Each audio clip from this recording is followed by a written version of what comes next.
wanna have fun. I wanna have fun. Oi. Good. Okay. So, I have managed to start the stream again.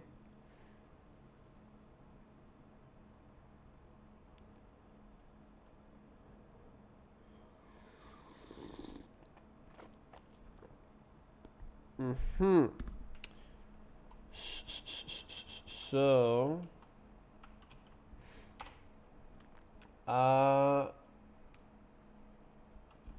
Rust Postgres.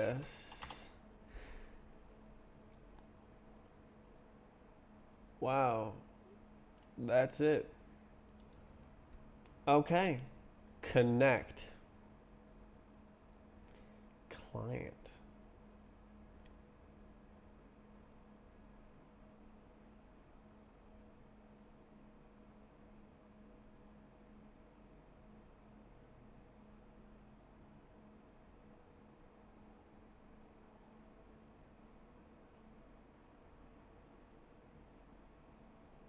I don't like this.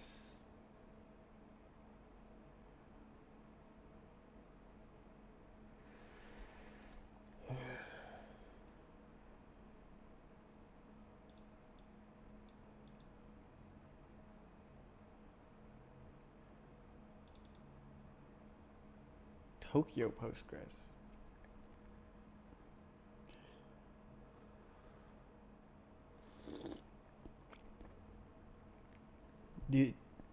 So the database is its own thing? You connect it to it with a web socket?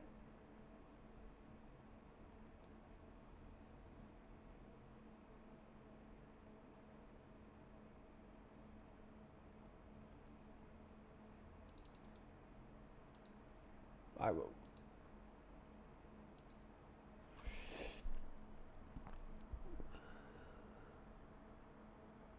Why?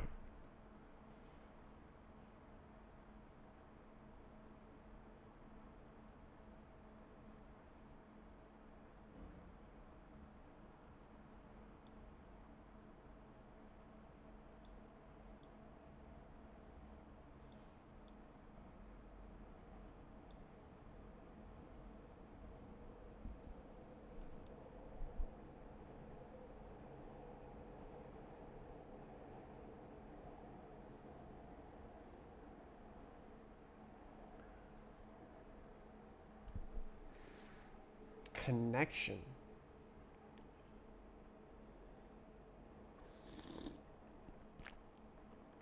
So there's some standard format that it returns the data in?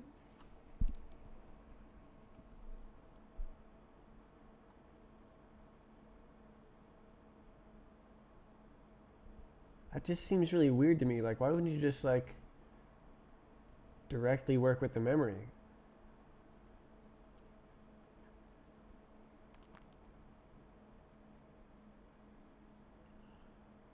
Huh? I forgot to open the chats.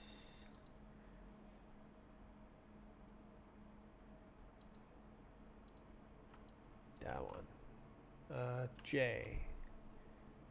Good.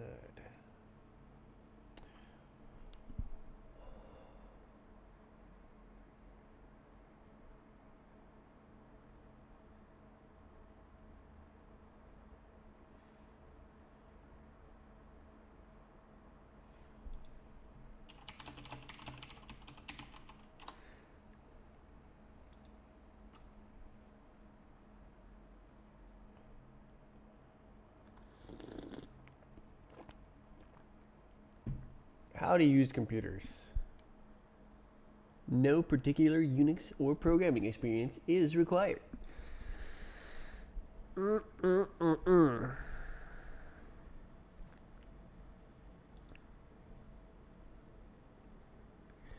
Oh. Is this a... It's a remix.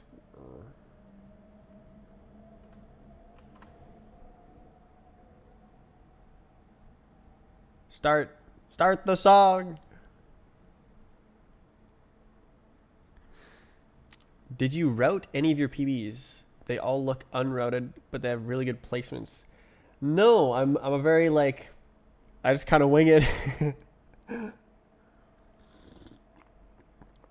I don't use any like top B-hopper techniques, and that's why I don't get top times. I think probably if I did actual routing and like grinded times, I could probably get some world records with effort. Cause like my strafes are decent, my like landing on platforms is decent. I'm playing casually basically, and I've just been playing casually for like 8 years. So it's all just practice. And it's more practice to get world records. I've had world records before, but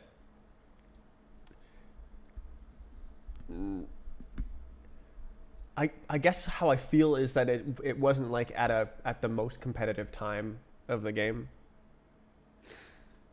Probably the one I think is like the my best time is Tide. What is it? Tyle.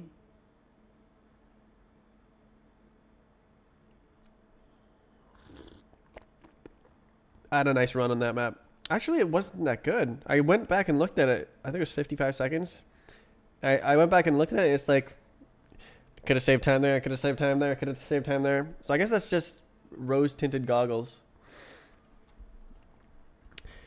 Yeah, I'd love to play the game, but I can't. Roblox blocks my operating system. Your best time on hop is touch. Are you looking at the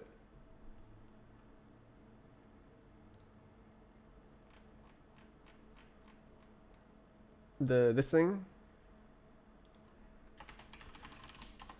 This is great. Oh yeah, you're definitely looking at that, aren't you? I think I got that recently. Oh, 2023. Oh. I did not get it recently. I guess it's like one of my most recent times.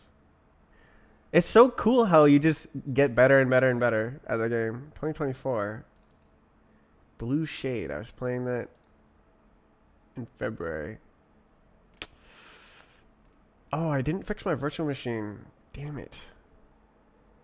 I didn't even restart the computer.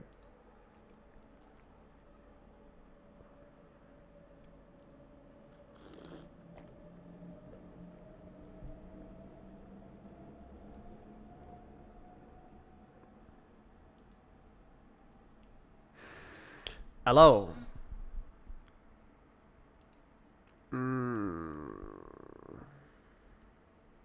What? How long has it been around?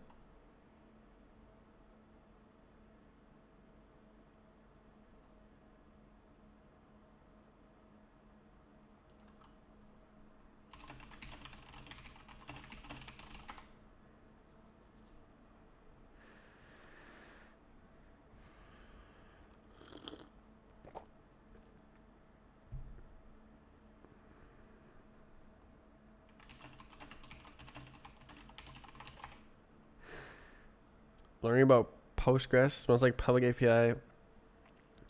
My plan is to try to make a map submission system. So like an additional database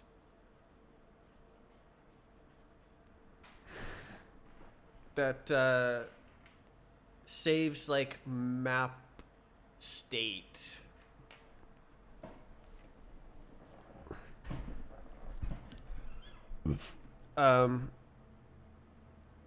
But I have hit a wall here. Postgres is crazy. Like, I look at the very first piece of example code here, and I'm like, huh? It works like that?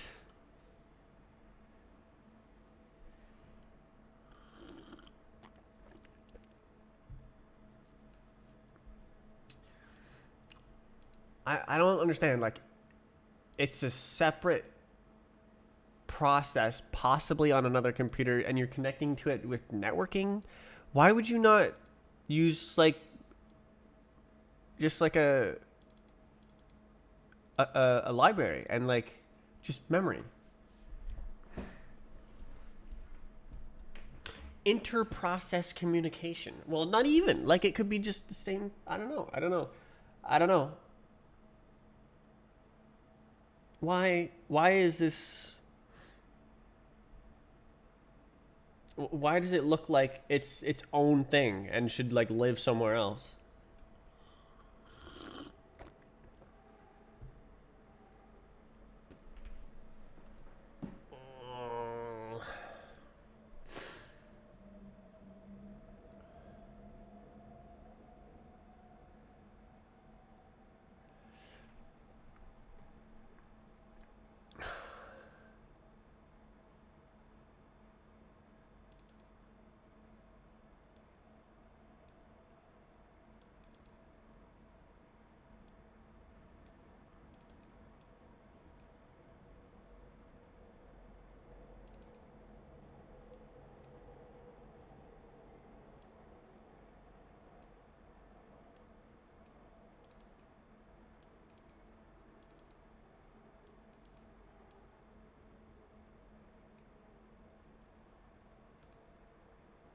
So you need to like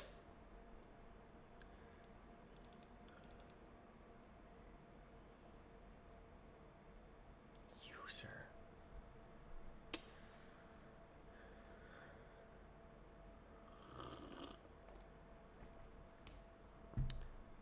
I am way out of my depth here. I don't what I don't understand is why it needs this architecture.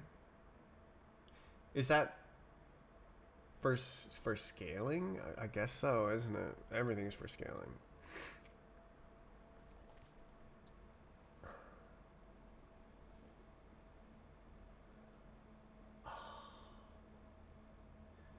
It like it kills me to think about like having to like do a string, query string, parse the string, send the string, get the string, and then it's you got like don't use strings. It's a computer. It's real. No runtime. Do everything at compile time.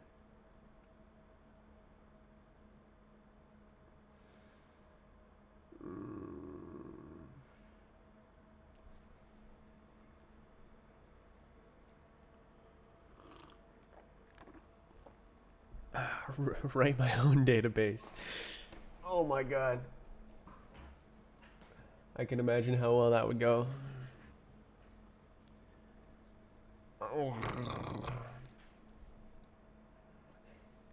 Ugh, it's so stateful. Why can't it just like does it really need to like be its own service running on something else? Like, reduce the amount of state. Bare minimum. You're caching everywhere. Everything is unpredictable. Oh.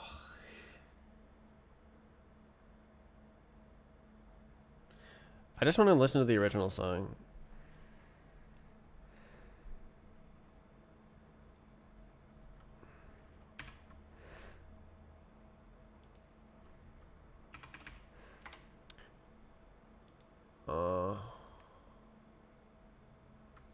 Where is it? Should be.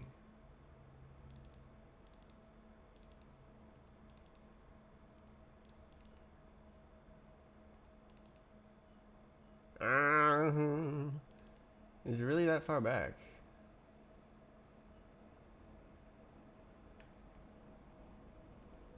$2023?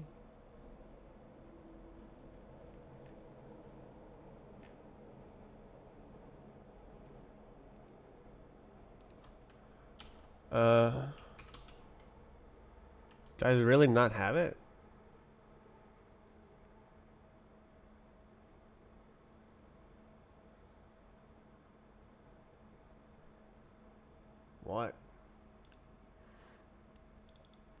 Okay.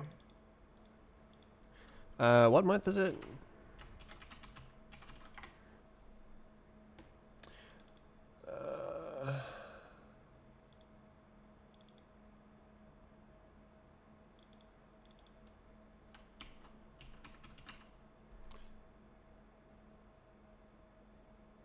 Extended.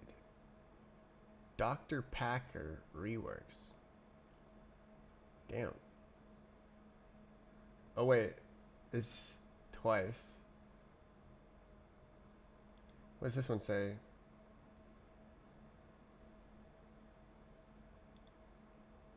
Part 2 and part 3. Are we listening to part 2 and part 3? We are.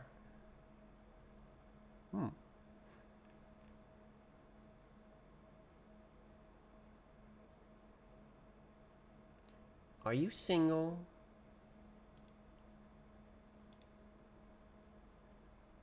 Oh,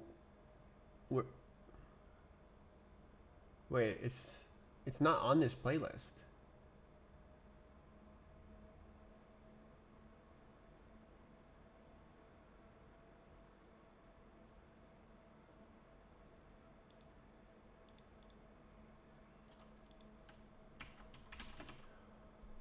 I don't have it.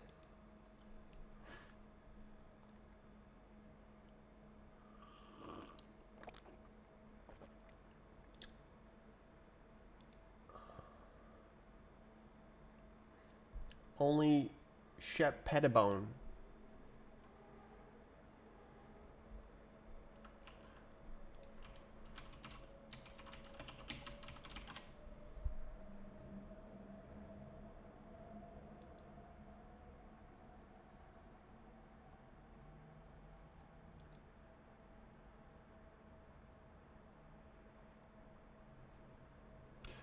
I don't want YouTube. I swear.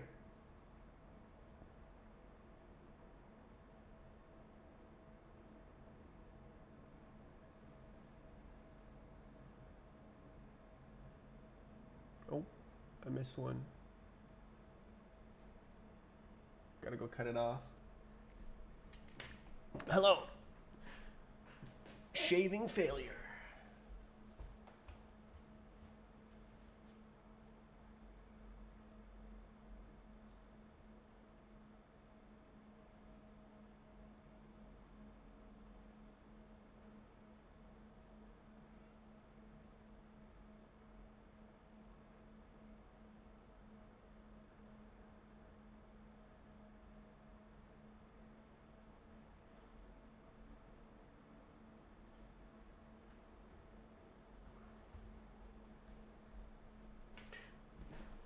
All right. I just want to listen to the original.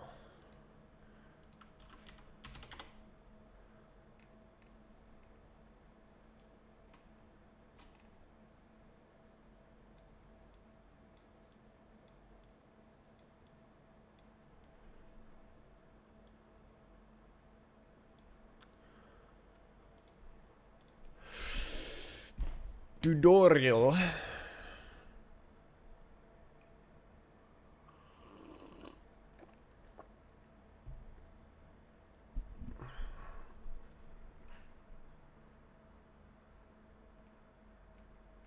Submit a correction.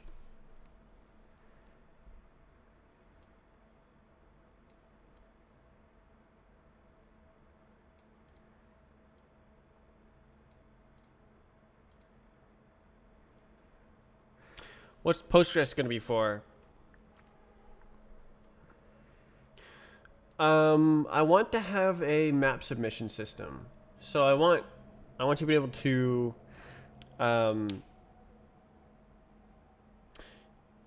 submit a new map, and then it's automatically taken in the bot's inventory.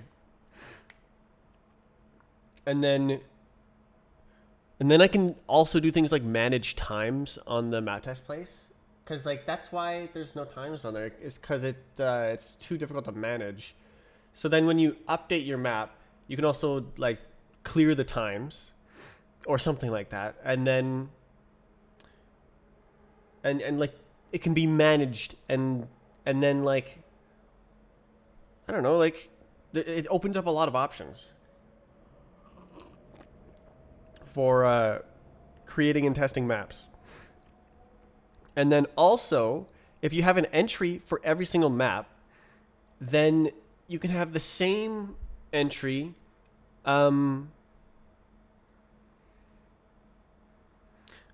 represent a map that's like in the main game. And then you can also use the same database for map fixes.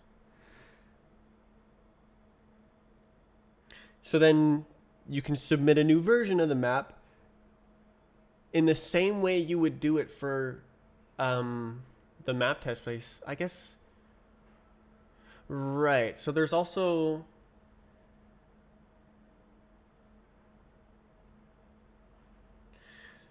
the deal of like moving the map test places onto the StrafesNet group. So loud.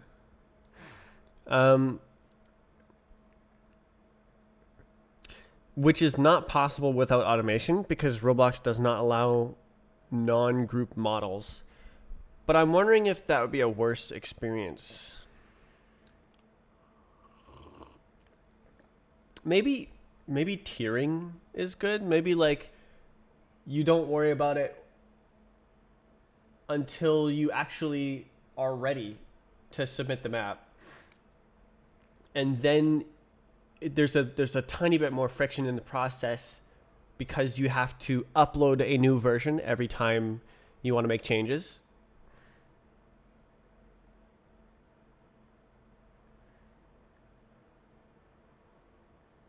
So it's more like staging. So it's like testing, do whatever, it's just map test like normal. And then staging has times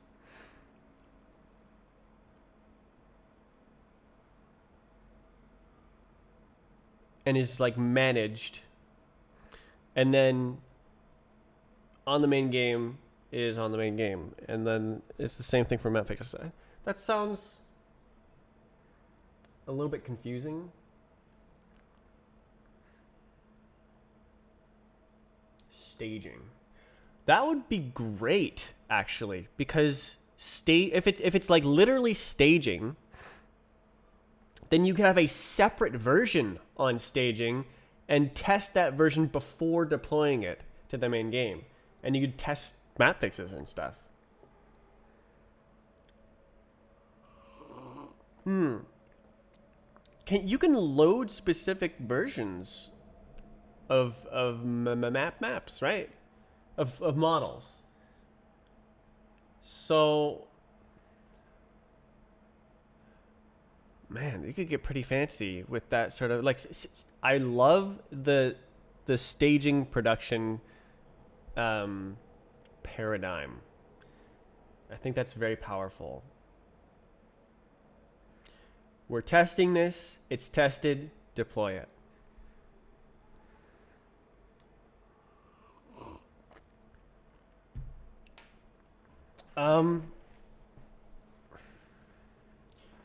So what's the control around that?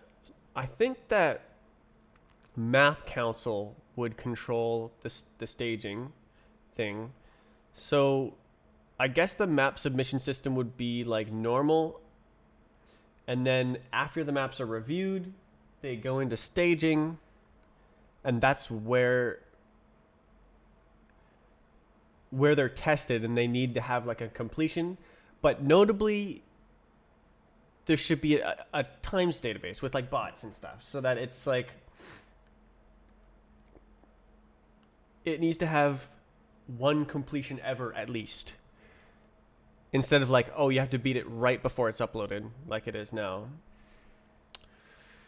Making a lot of work for myself here. The scope is expanding rapidly. I should really start small. Ideally, oh, that was a good song. Ideally, I can make something small and simple and expand the scope slowly.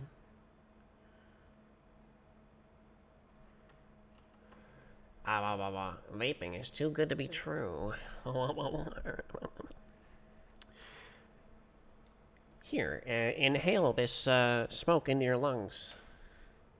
It's good for you, I promise. This superheated gas, yeah, it feels great when it touches your capillaries. Pop, pop, pop. Getting started. There's nothing on this page.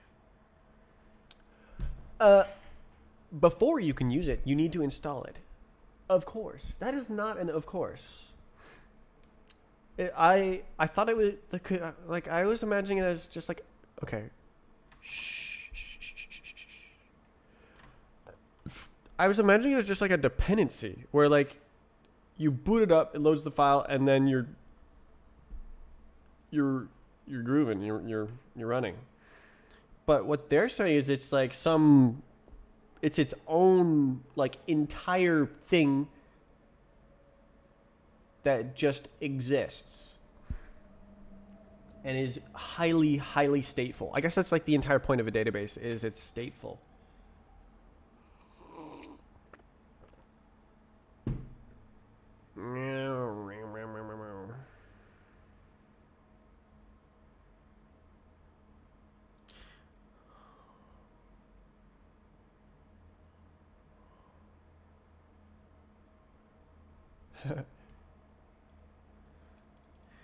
No Unix knowledge is required. Well, do you know what root is? Do you know what superuser is? Do you know what an unprivileged user is?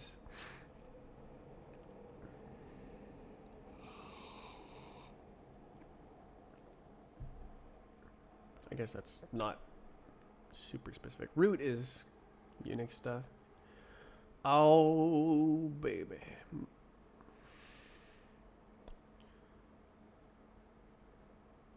If the database server machine is a remote machine, you need to connect.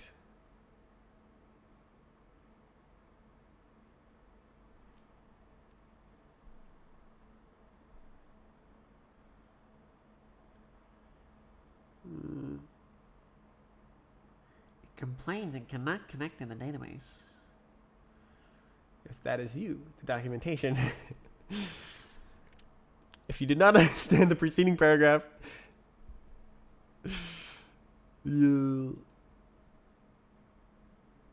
basic system architecture. I have come to the understanding that I do not understand the basic system architecture. In database jargon, Postgres client server model, okay. Session consists of following cooperating processes. Server process manages database files, accepts connections to the database from client applications and performs database actions on behalf of the clients. Database service program is called Postgres. Okay, the user client's front-end application wants to perform the database application. Okay, so I'm not writing the server. I'm writing the client. What's the over-the-wire protocol? I guess. So like the client is doing like translation and stuff into my data types.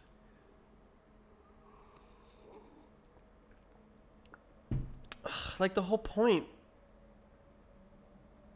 There's so much overhead there.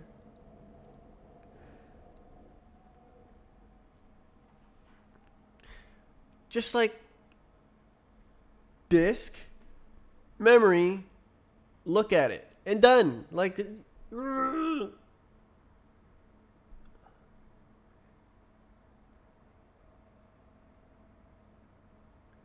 it's there. Like, you just pass a reference to the memory. You don't need to have a client server.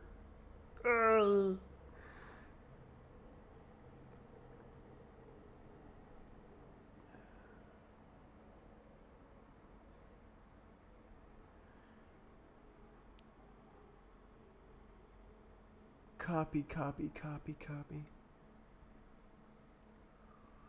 Client and server can be on different hosts. to communicate over a network connection.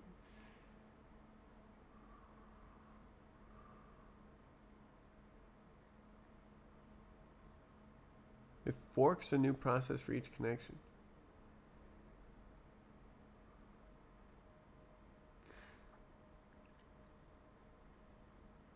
The supervisor server process is always running, waiting for client connections, whereas client and server processes come and go. All of this is invisible to the user.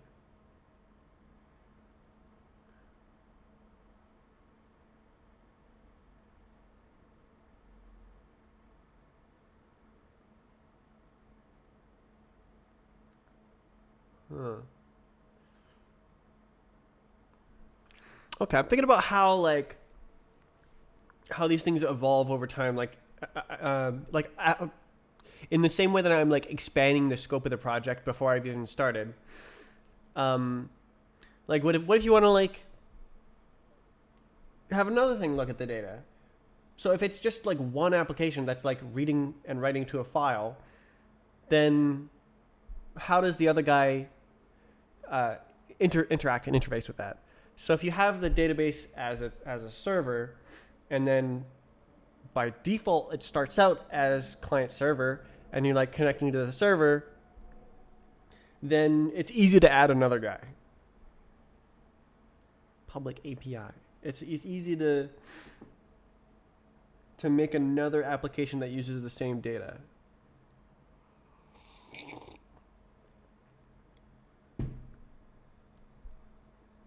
I'm trying to like reason about why it's like that.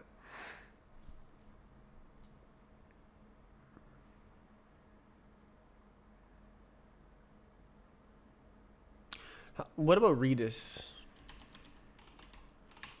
Or I guess this one is a thing now. No way. BSD. High performance key value data store. What up? How does that one work?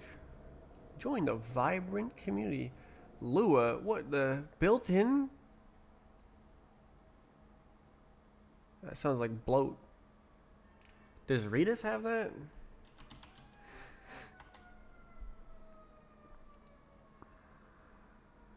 Your app is about to get faster. Documentation. Learn. Oh. Tutorials. Hello?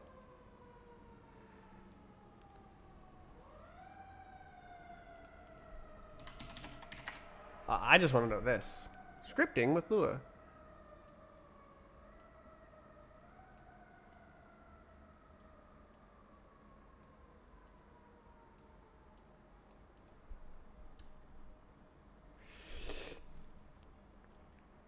Oh.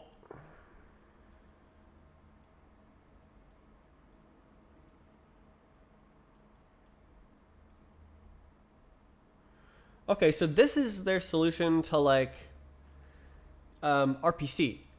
So we solve this in the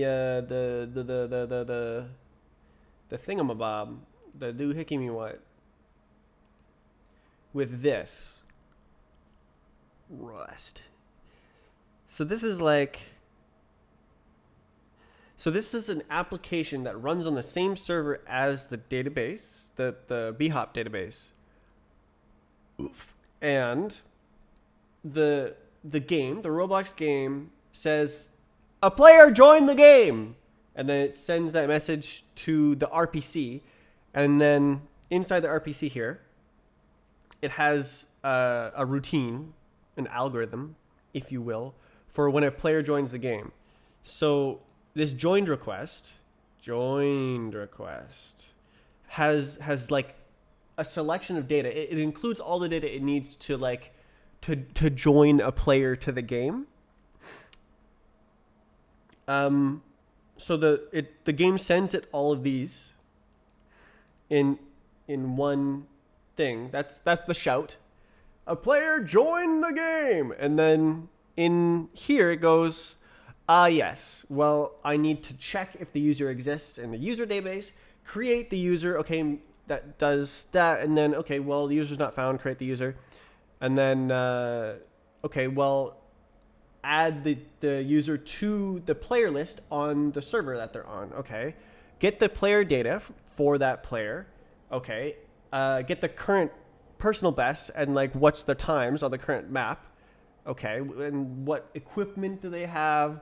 Blah blah blah. There's all sorts of stuff, and then it returns it in one big ball of information. It goes, okay, I joined the player to the game. Here's the stuff you need to like update their UIs and stuff.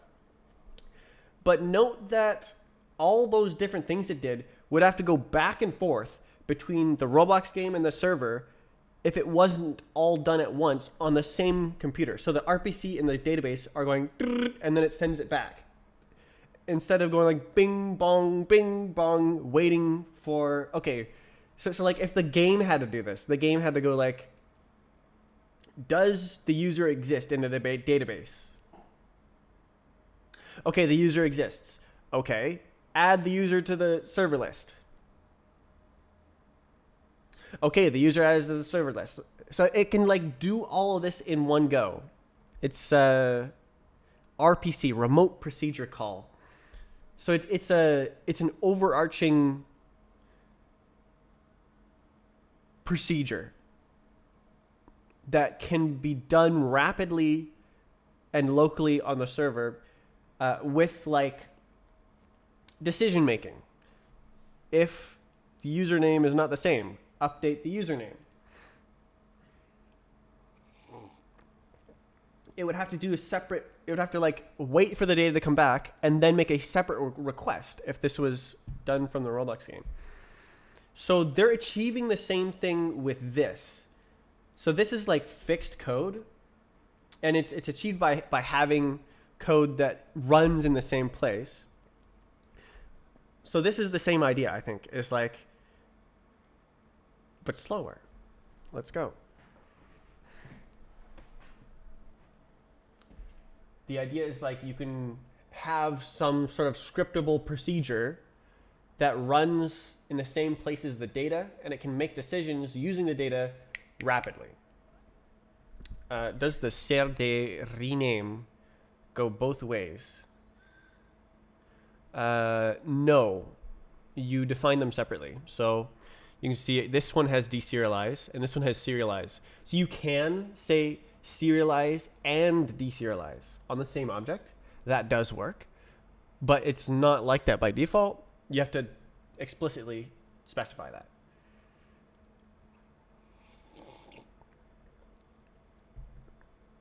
Request and response. Yes, yes. Request, response.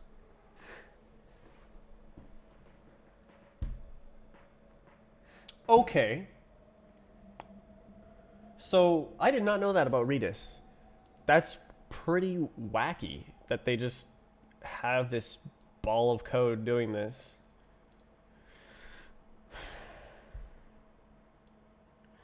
Several properties can be valuable in many cases, providing locality by accessing logic where the data lives. I just spent the past 10 minutes explaining that. Reduces overall latency and saves networking resources. Blocking semantics, atomic execution. I wonder if they have extensive amounts of code to work around that as each script is executing. It can like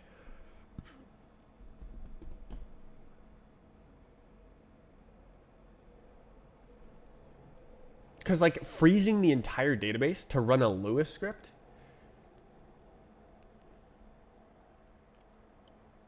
So is this the same idea that it's like it's its own thing and it's just running? It's just running, and then you connect to it. Oh my god! Okay, how do you? Using the eval command. Hello, scripting. Okay, great. Tutorials, quick starts. How do we? I want something like this. This is really nice. No way. No way. Redis architecture. Jesus. Text. Sharding. I don't understand sharding. Or maybe I do, and I just don't know what the word is. We've got a stylized G. Single. Through good. No way. Sharding good. It looks like a Q underscored or something. Q cutoff underscore. We're gonna make you download this font. Simple database. Clustered data. Okay.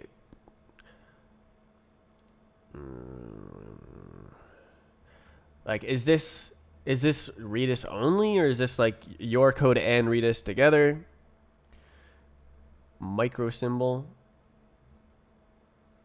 Where's the ooh? Oh, the Y.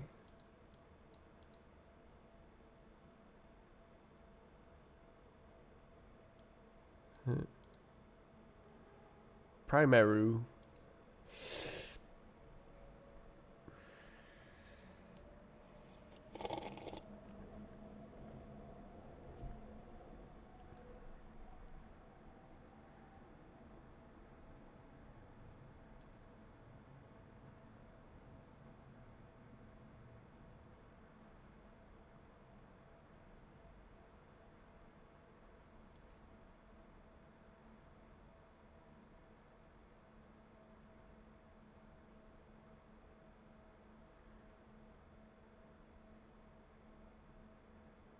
Oof. Okay, connect to your Redis database. Okay, so that's the information I wanted, is right here. Start. Oof. Okay, so it's the same idea. Is you've got a thing that just kind of is there, and it's its own thing. It's not like your application is using a library that manages the data. Your application is a client.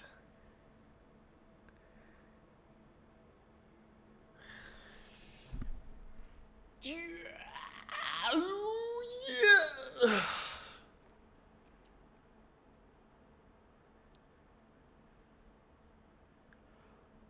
So, do you upload a freaking script? Built-in scripting support for Lua. That's no.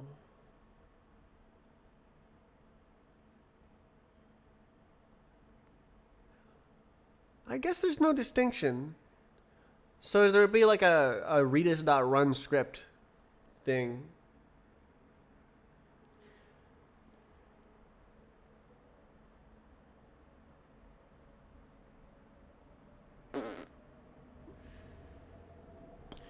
This does not need to be fast. It needs to be exist. The like map stuff. If your map create request takes a second, you still made the map. It's fine.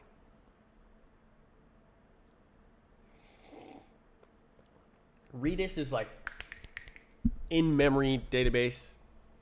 Bitmaps. Hyperlog logs. What is a hyperlog log?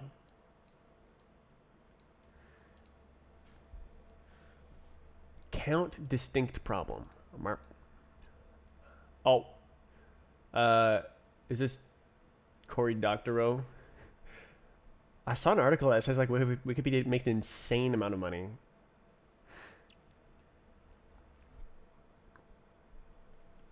Which is really interesting. Approximating the number of distinct elements. Okay. Right. It's the unreasonably good counting approximation. Counting the number of elements in a set across multiple databases requires an amount of memory proportional to the size, which is impractical for large data sets. And then probabilistic cardinality estimators, such as the hyperlog algorithm, use significantly less memory. Can only approximate. Estimate 10 to the 9 with accuracy of 2% using 1.5 kilobytes of memory. Super cool.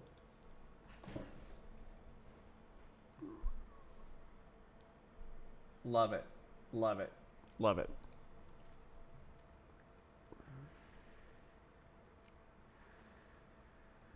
Oh.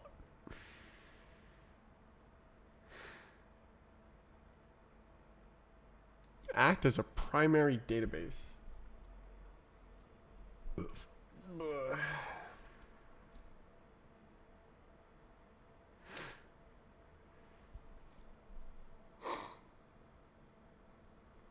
What? Okay. Do I have a thing? Did I start? I don't remember.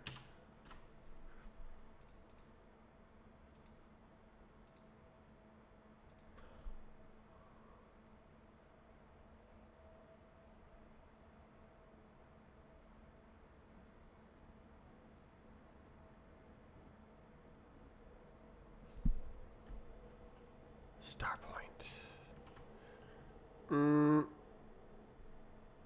I thought I made a thing. I thought I was like writing a Rust data structure. Rust. Oh my god, Rust. It's been so long since I've had Rust brain. A month.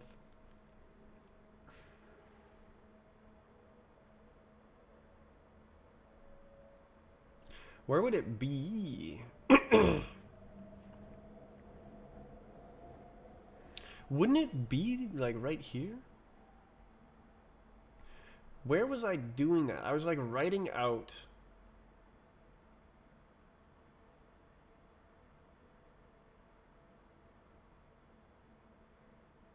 a data structure for a map database.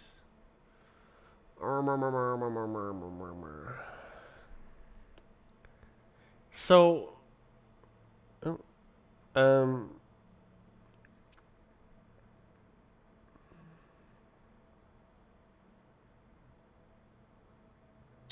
so I'll probably prototype the data structures in Rust because, you know,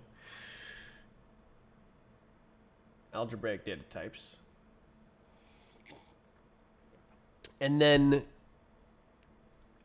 there's SQL has a schema, so I'll need to translate it into the SQL schema.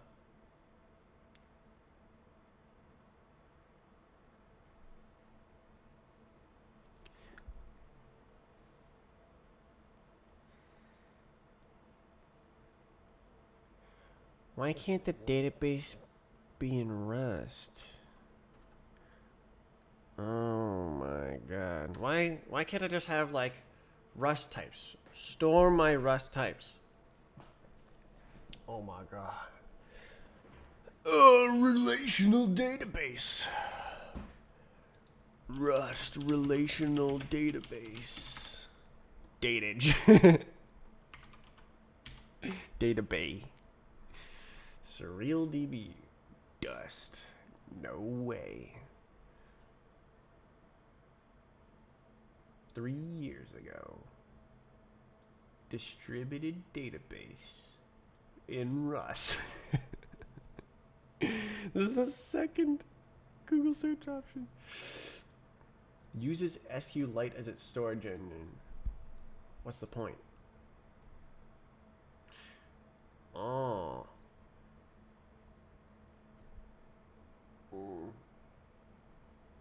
Why am I so SQL allergic? I was like reading articles about like no SQL, and it's a really loaded term. It doesn't just mean like there's a lack of SQL. It's like there's like an expectation of things, and it's like bad as well, not scalable, from what I heard. And like the like database schema of like SQL is like a good fundamental way to make a database. So I want like that, but in Rust, with like Rust algebraic data types. I want to be able to describe my database with algebraic data types. And then like compile the schema.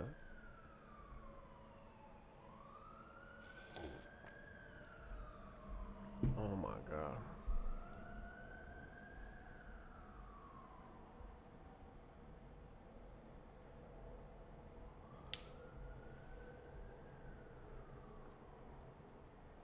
TIKV.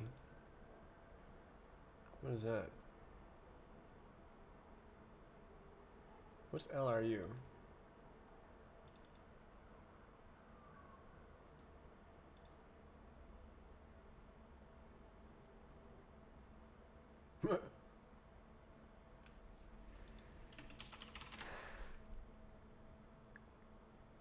Least recently used. Jesus. Okay.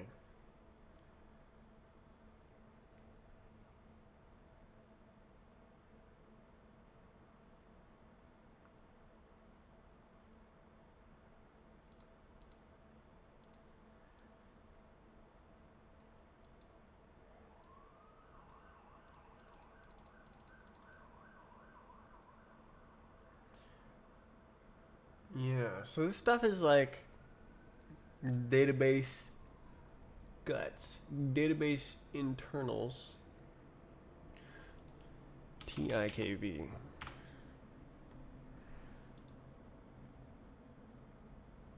Transactional key value store, NSRES, and Perl. Bruh. No SQL. Unlike NoSQL. Transactional APIs powered by Raft.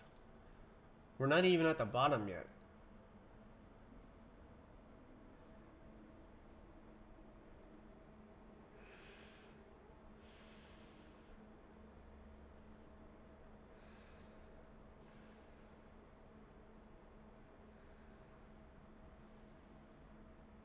Oh, Raft consensus. I see.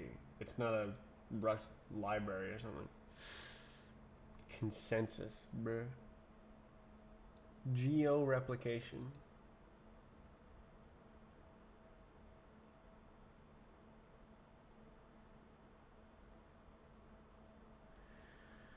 Man.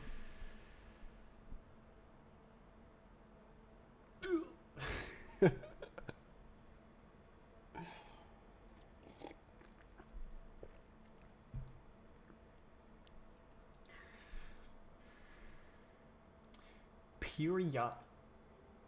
PD cluster manager. Why is it so complicated? Like, you got keys, you got values. What? Bruh. Oh my god.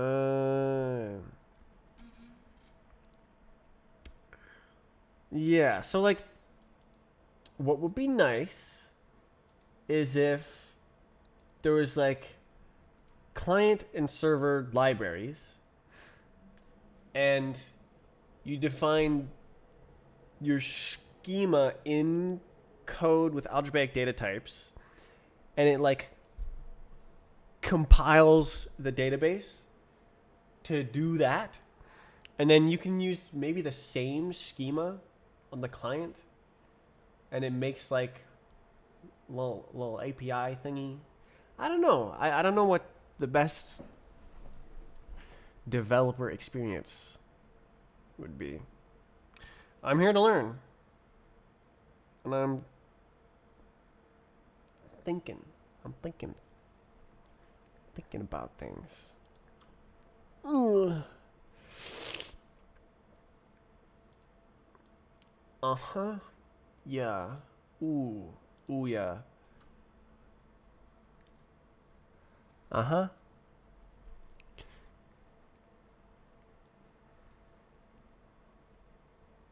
Mm-hmm. Mm-hmm. Mm-hmm.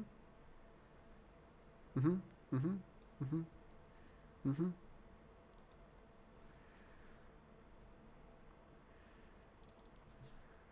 Okay, so do you like...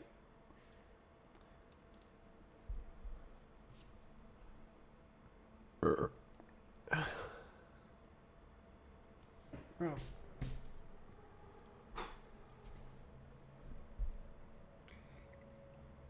No response. Classic. Command not found. Oh, is it literally an executable called create DB? Boy.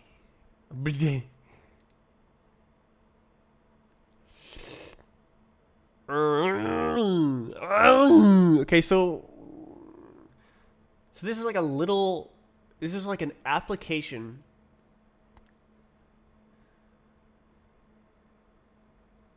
drop.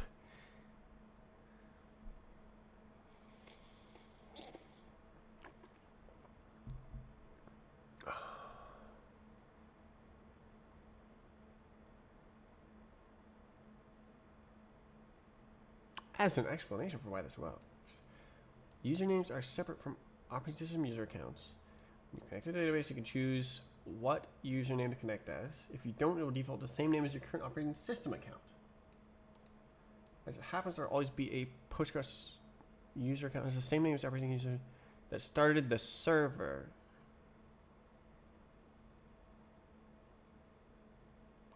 And it also happens that the user always has permission to create databases. That user, okay. Instead of logging in as that user, you can specify the option every second. Postgres user to connect as.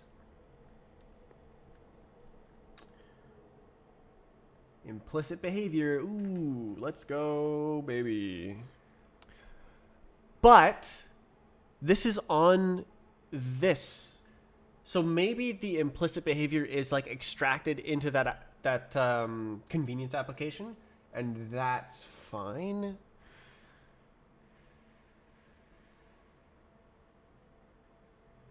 I'm like rationalizing the what's going on. I'm like using my best, like assuming that they know what they're doing and making the best, doing it the best way possible. Which is the opposite of Roblox. Okay, so you can create a database using this convenience application if you install Postgres.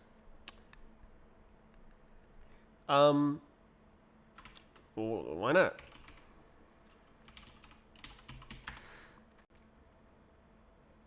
$300, bruh. I don't know. So many PG bouncer. That's the one, right? 18 gigabytes. Sophisticated. Oh. REST API for any Postgres database. Cool. Old upgrade. Migrating between major versions. Libs. Who did this?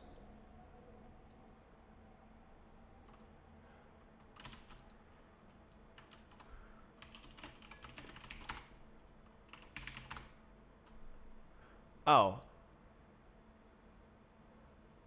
Mathematica optionally requires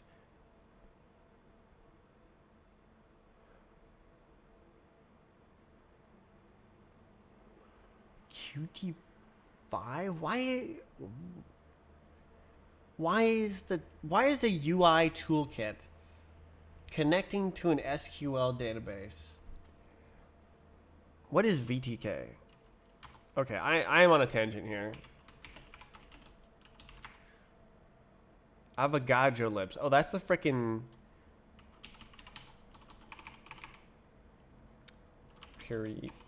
periodic table. All right, I can find it by trying to uninstall this.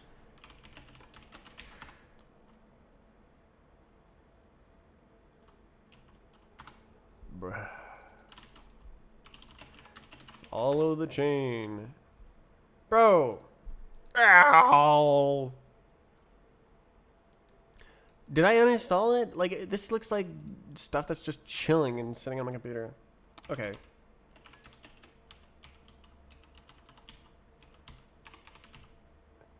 Alright, is this gonna, like, muck with my computer? Like, create DB. No way. Help. No way. How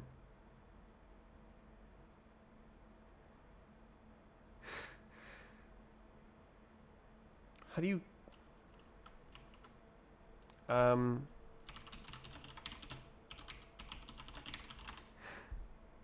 files. Show all the files.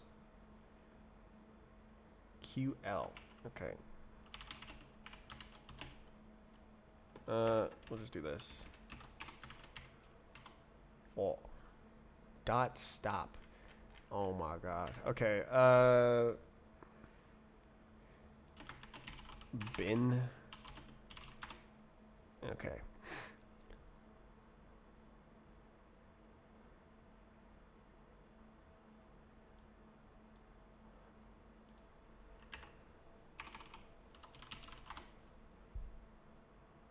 Where's create DB?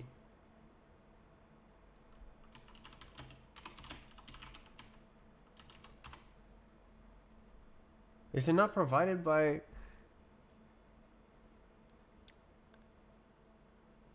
Huh? Okay.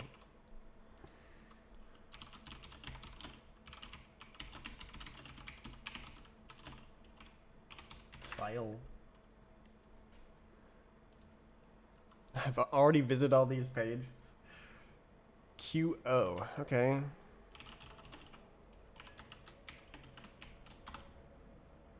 Libs. Okay.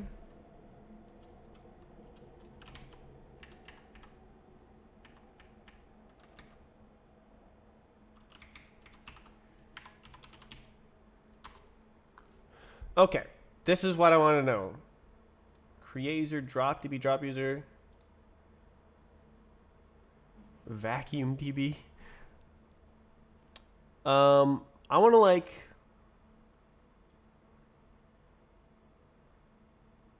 list existing databases. Dump.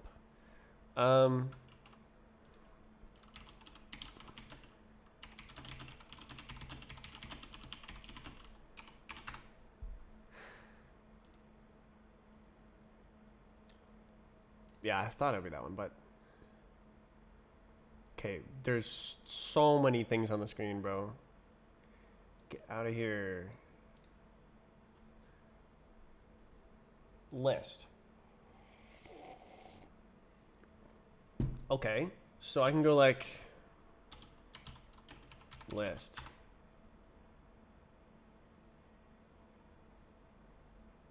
Is the server running locally? Okay, so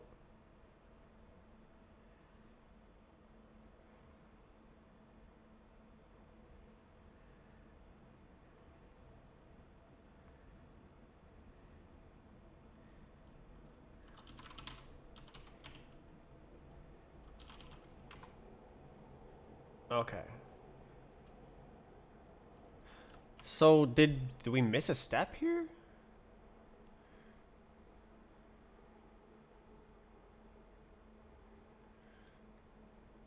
Access the server. What happened? Okay, what's going on here? Where am I? Up. Getting started. Installation. Did they ever tell you to run it?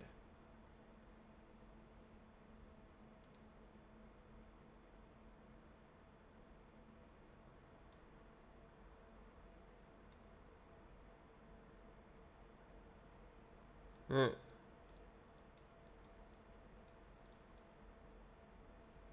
Check the installation instructions.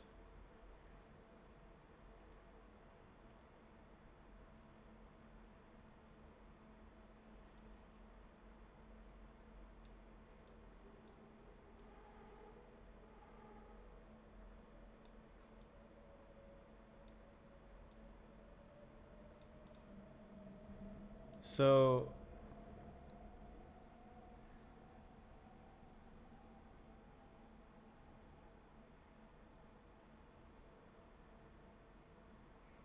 building, bruh, building.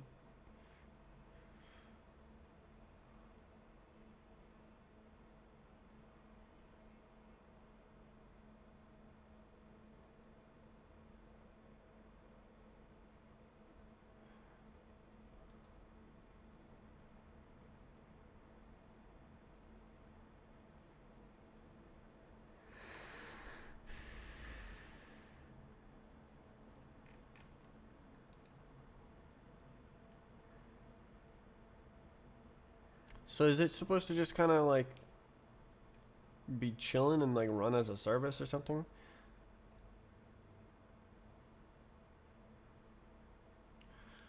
Oh, okay.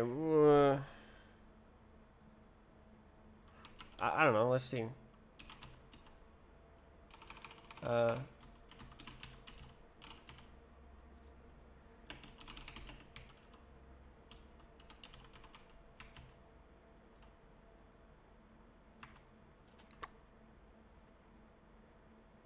Damn, I just guessed it.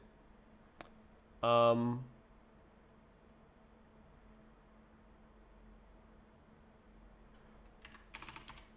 Damn.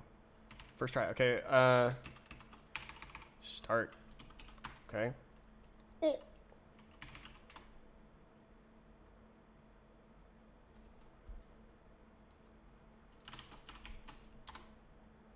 Uh-huh.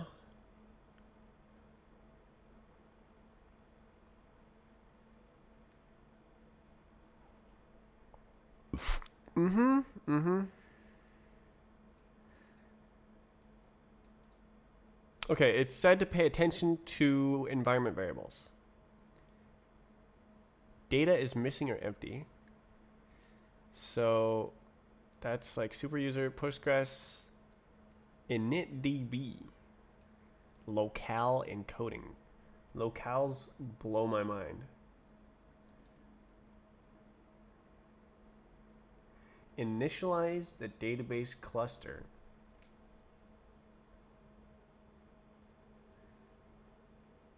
So before you can connect to the database and start creating databases, it needs to be running. Before it can be running, you need to initialize it. Before you can initialize it, you need to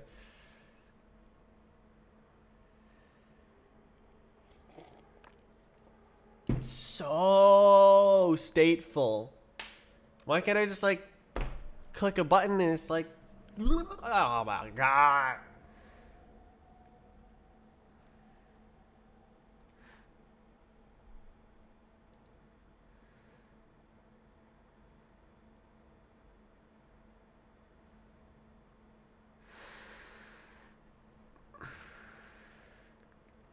Disable spin locks.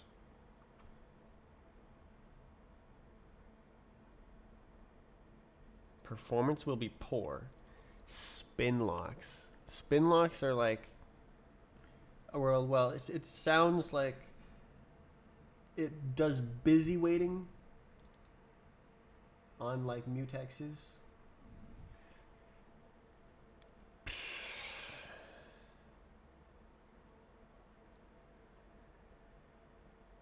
No way. So many BSDs.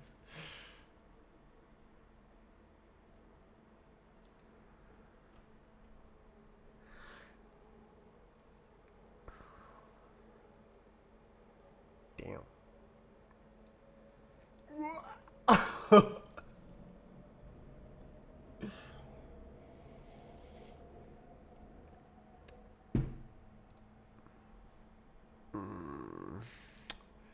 Okay.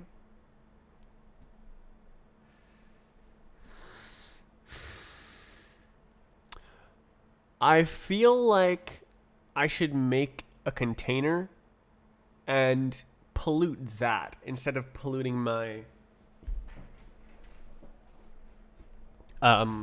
desktop.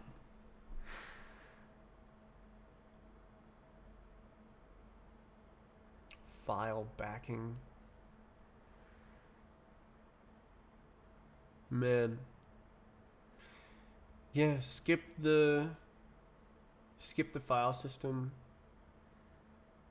Go direct to the disk. There's so much like optimization.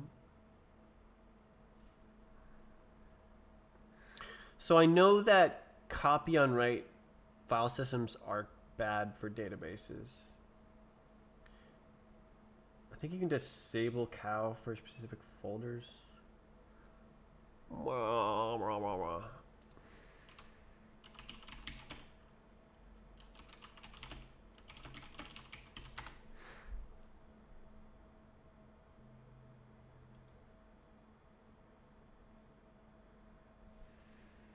Cow. Okay, so it should be here.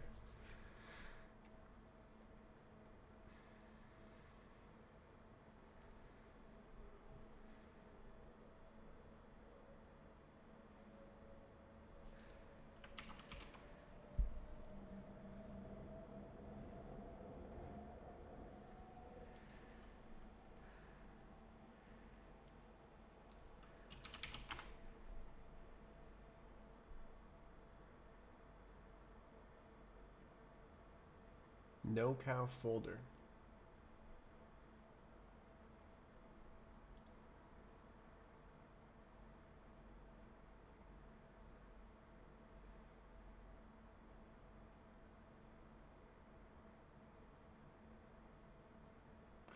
Okay, there's like Bcache have a set option. Oops. What happened? Oh, I should probably have that for Proxmox images. I should probably enable that. Wow.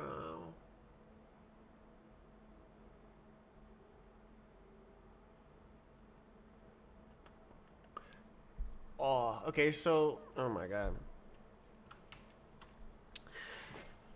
Oh, I'm the master of pre-optimization. I'm like 5 tangents down trying to pre-optimize before I've even made anything. Oh. Bruh.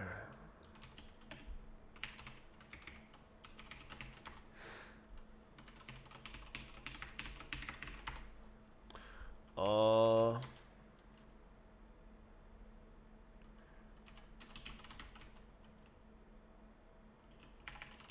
Oh. Help. Help. Help. I'm stuck.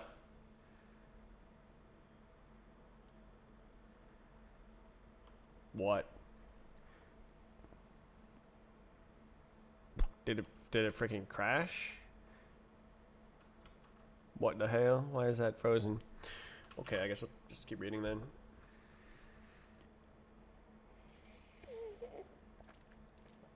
Okay, so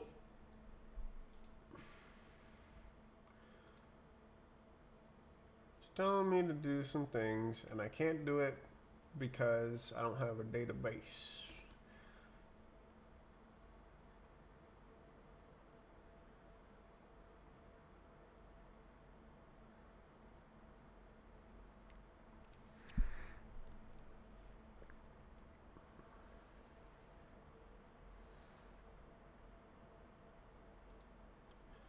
Accessing the database.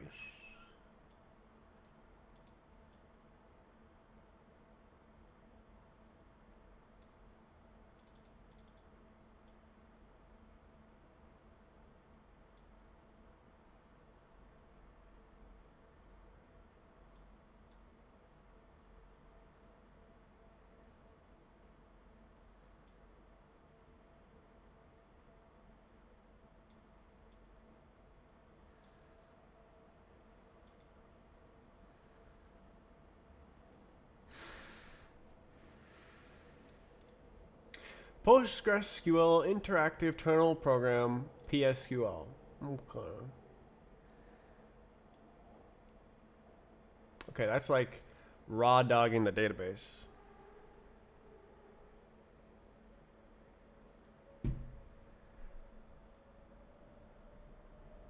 PG admin. No way.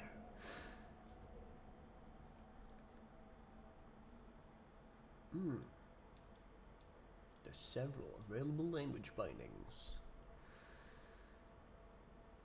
Okay, so there is. I don't write the server at all. It's just Postgres. It's out there. It just kind of exists.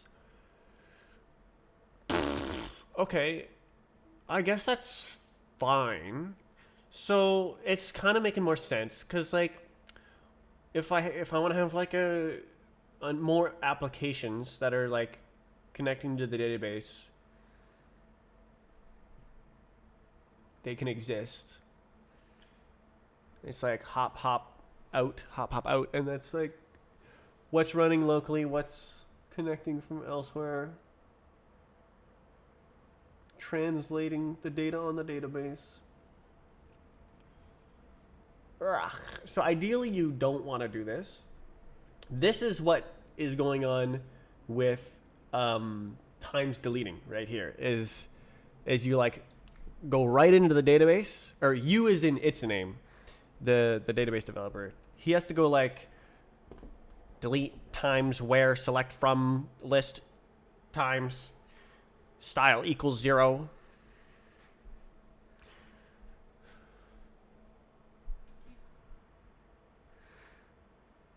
No way.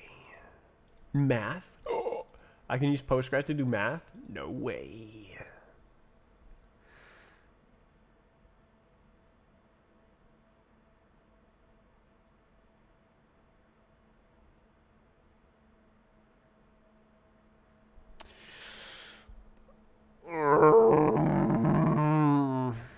How are we doing over here? It is hard frozen. What the hell, man? Bruh. I can't even close it. Bro.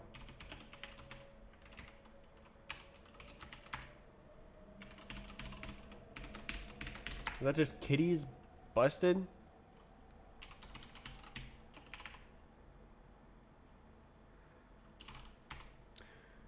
Why? It just oh, no, it's good. Status? Is it status? FS usage. Oh.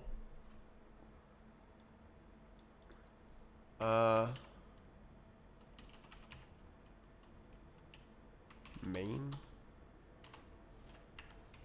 I forgot.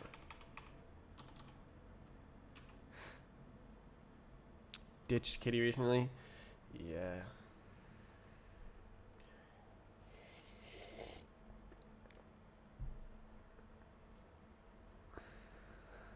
Is this one working yet? Oh, it's up and running. Ooh, maybe we take a look at that.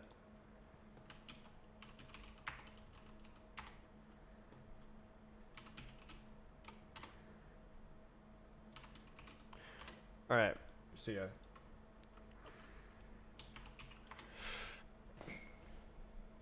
Let's go.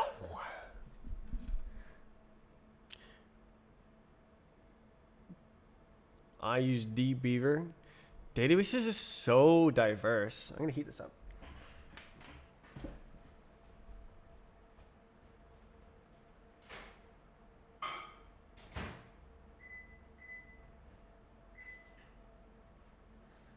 All right.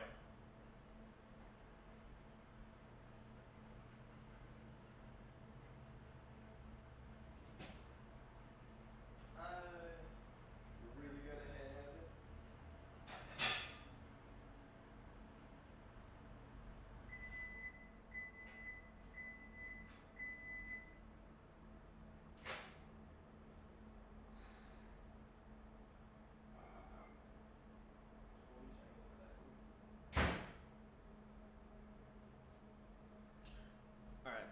I can't stand it anymore. I can smell it from here.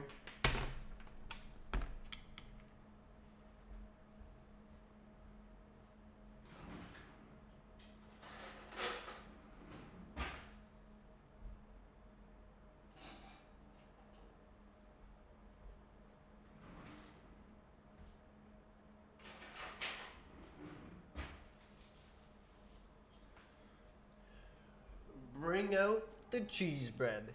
Asiago ciabatta bread. I'm about the bread. This cutting board probably has a bunch of microbes on it, but what doesn't kill you? WesTerm.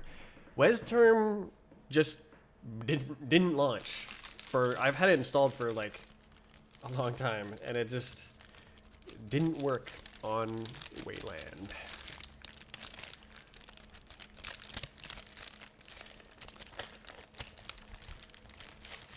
Rant on modern terminals that don't need GPU acceleration. It's fair. GPU terminal is funny. It's fun. Like, I like it because it's fun.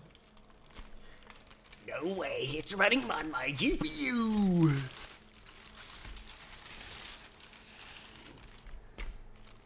The bread, yes.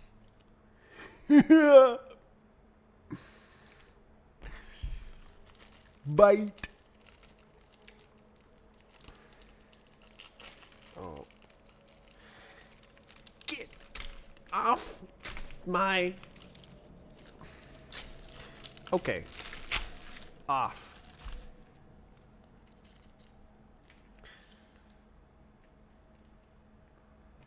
Why is it so dusty?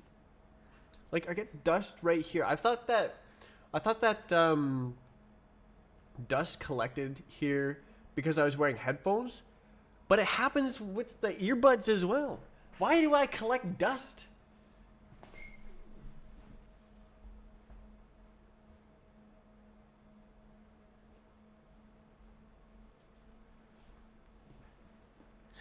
My TUIs are blazingly fast. No way. That means it's using Rust.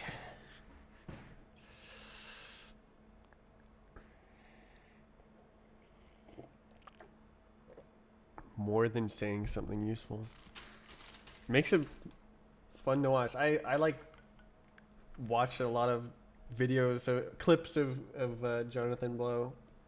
I was like addicted to Jonathan Blow clips.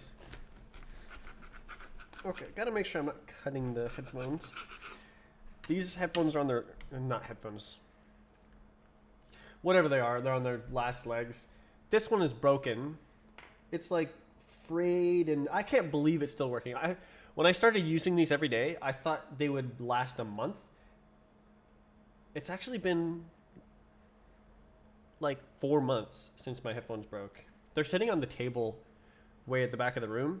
I tried to repair them, but I can't get the wires to connect. I stripped the wire and everything. It took a while. And I like twisted them together. I like scraped off the enamel, the wire enamel, but it just doesn't connect. I tried to buy new headphones. I tried to buy the Sennheiser HD 650 to like solve the problem, and then Amazon became the problem. I have an audio problem where like I can't hear audio with both ears because I don't have headphones that work or earbuds that work. It was preventing me from streaming for a while because I was like, oh, I couldn't possibly stream without music, but I'm so used to it now that... Oh, is this? This is Lost in Music, Sister Sledge.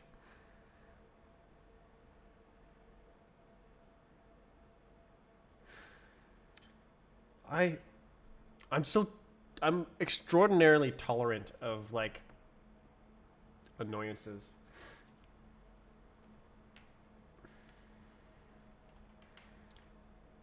tolerant of like anything as long as I don't have to get up from my chair. As long as there's a way to not get up from the chair. Like if all my monitors broke, I would have to do something.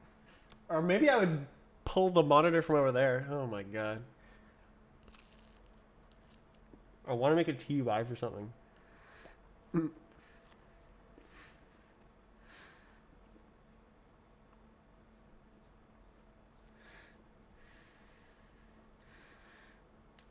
TUI sounds like it's fun because it's accessible. You can like imagine things to do and then execute it really easily. So I can see that being like rewarding.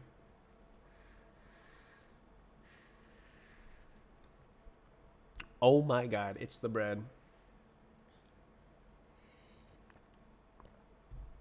Okay. Tangent number 7.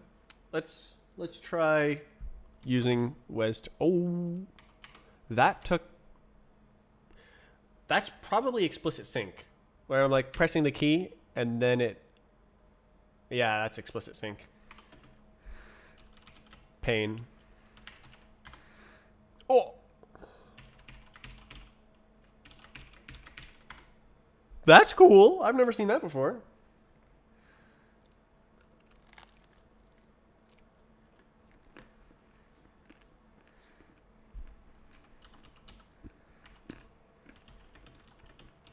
Yeah, I don't like that.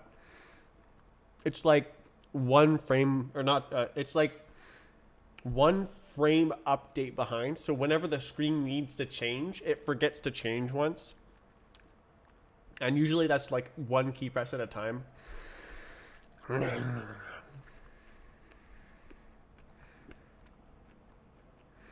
Developing my own shell. What, like Bash? You have your own like shell commands and like for loops and stuff. Rune shell. Okay. Can I do this? Yes. Okay. No way. Oh, that scrolls a lot.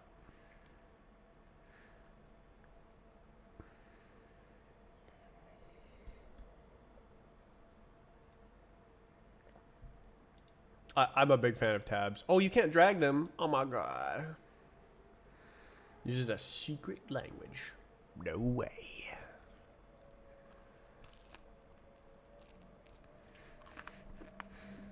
Pig Latin.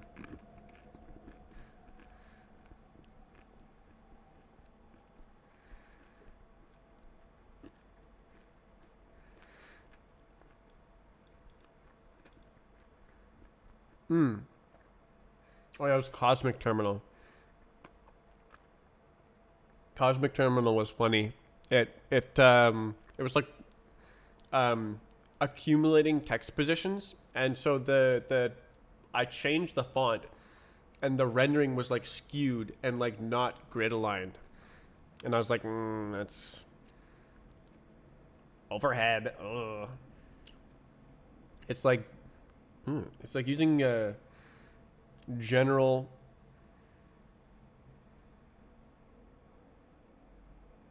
There's a hair. Mustache. It's using like general text rendering instead of like dedicated grid terminal. What is it? Monospace rendering. Control Shift P. Whoa. Man, I hate earbuds. But not enough to do anything about it, apparently.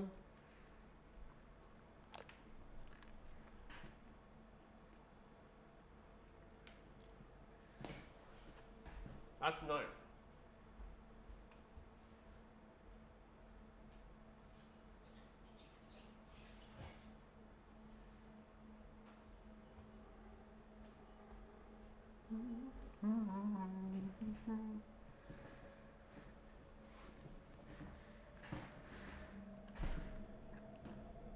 Yeah, Kitty has been a bit crash happy. freezes, it crashes. It's insane. It's written in like 3 languages. C, Golang, and Python. Like, even amounts of code in each. Wild. Why would you do that to yourself?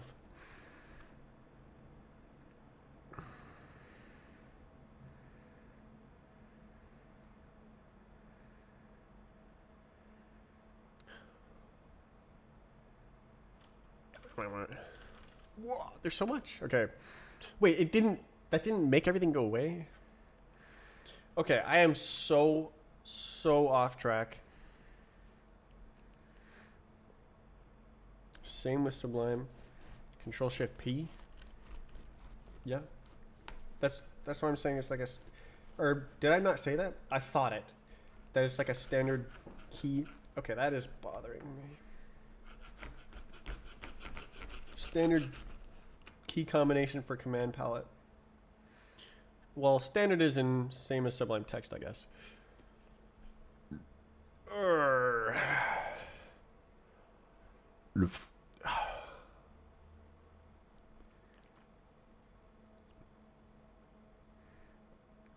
Alright, why don't I just...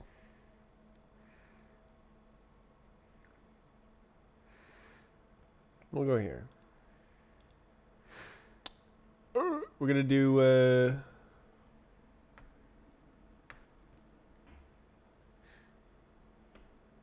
my database. Development. Should I just call it development? I don't know.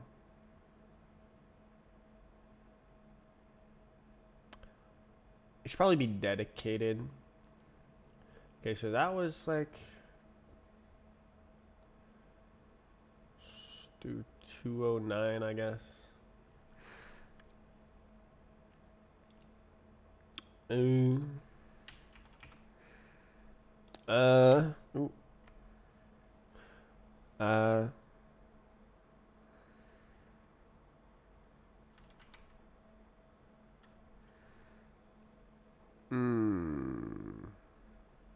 Just making an Electron app.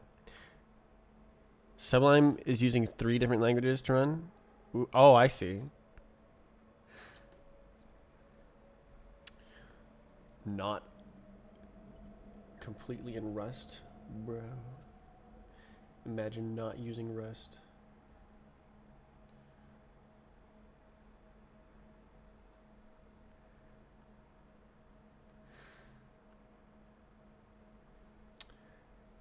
This is my bread and butter.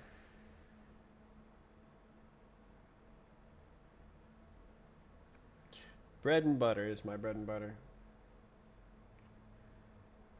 I have this a lot. Like once a week.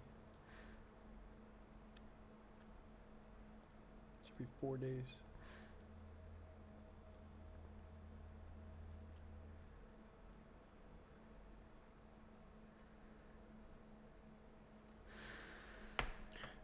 Oh, what do I call it?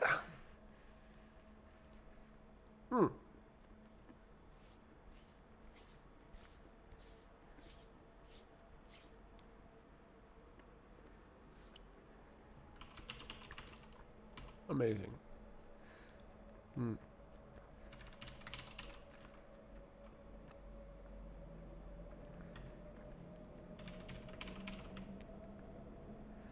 Oh, I forgot.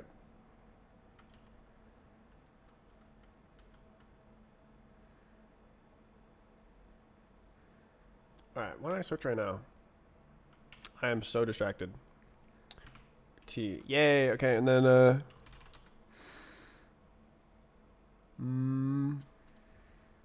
config.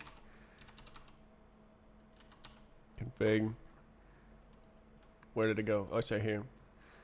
Boom.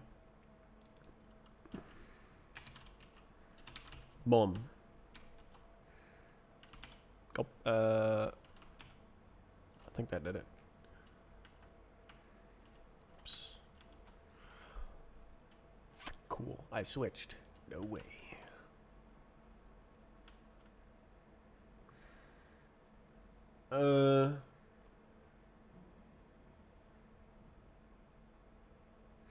It's so insane. Like connecting over SSH with Kitty, it like expects it to be on the other side as well. So when you try to use like tmux, it's like, oh, I can't do that because Kitty isn't installed.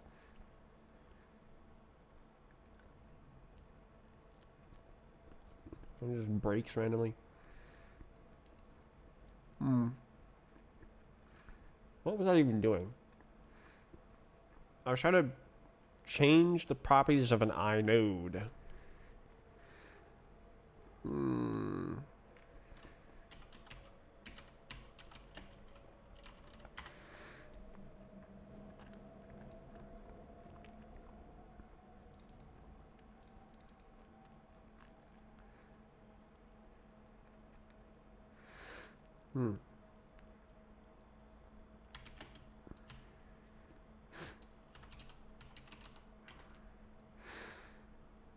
Oh. Ah.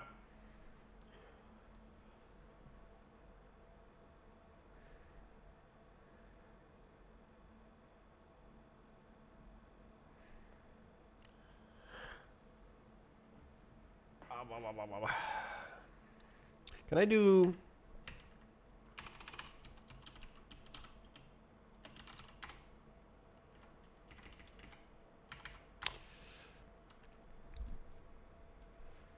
Hey.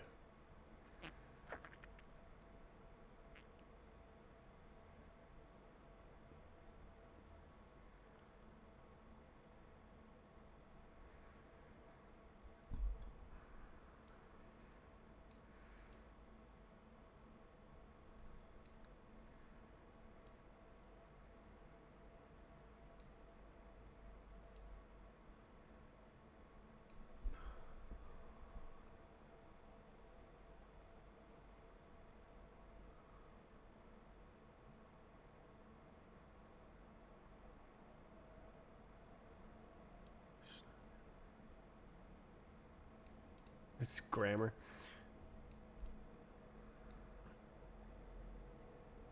Snapshots.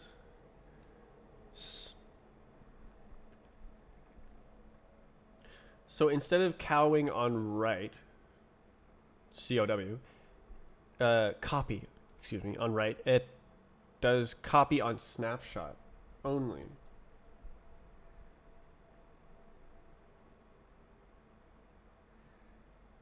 Cool. So you can still use snapshots in no cow mode. So it's just sort of like optimized for databases and like images. So I should like do this right now. Well, I'm on kernel 6.8, which is like the first kernel supported for PCatchFS. Oh, mail reader. Okay.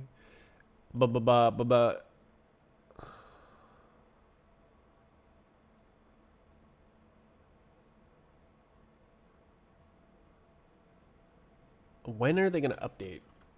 I'm okay. Mux version history. I forget what I search. Roadmap. Oh yeah, there we go. April. New version. Come on, man.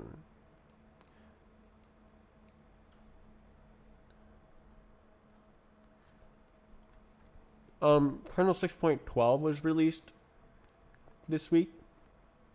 Earlier, so probably within a couple weeks we'll get 6.12. I just saw that Reddit post.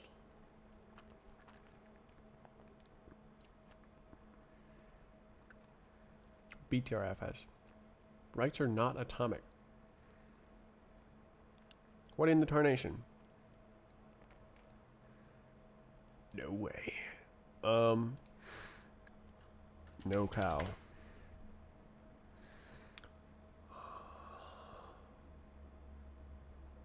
Yeah, I have that as well.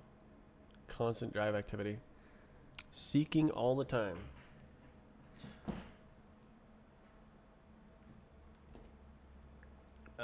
I'm gonna get some juice of cow.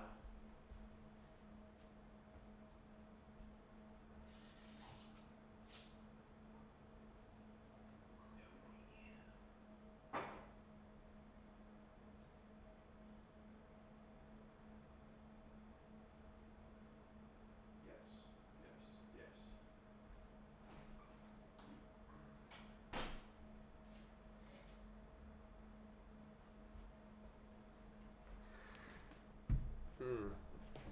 RT, huge.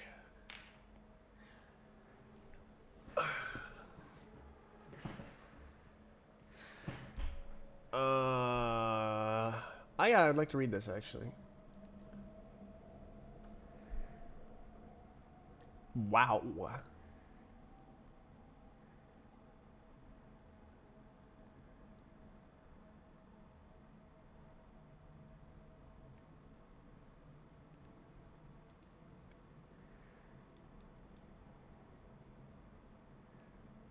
Ooh, compression. Foreground target, background target. I've got something similar.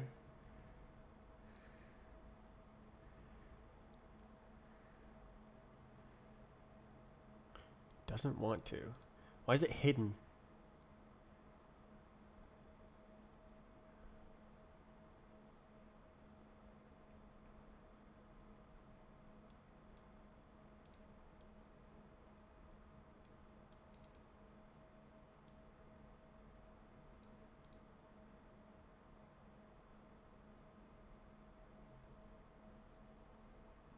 What's his kernel? 23. 6.7. Oh, 10 months ago. Probably when I get a kernel update, it'll be fixed. Because, like, this was resolved. Or this was discussed 10 months ago.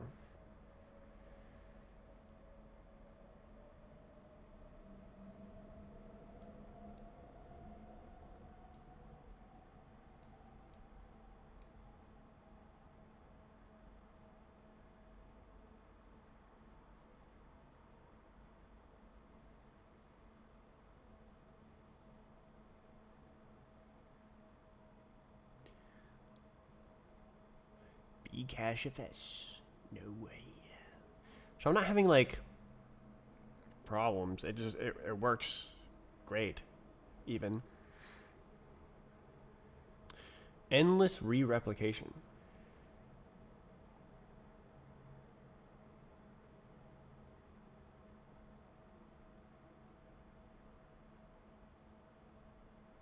I see.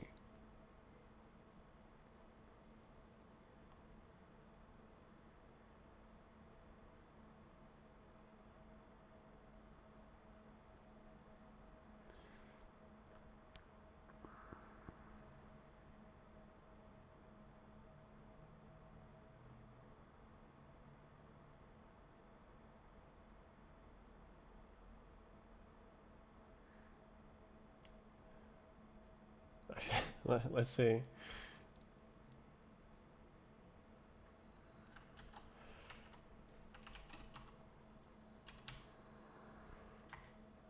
Bruh.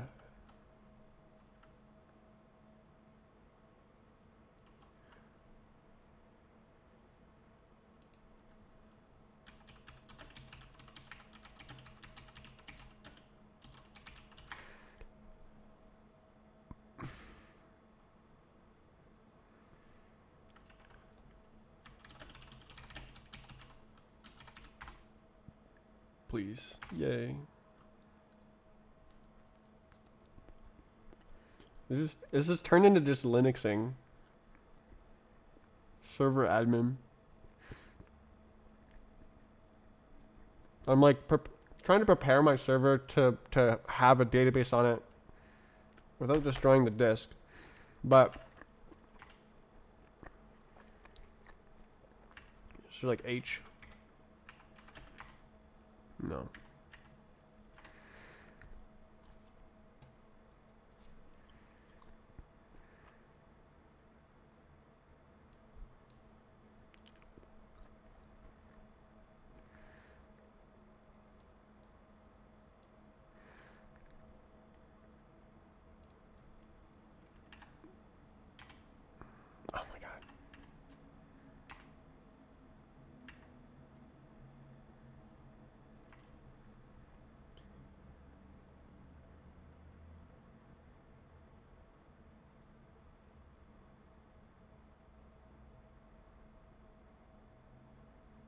It's going up still.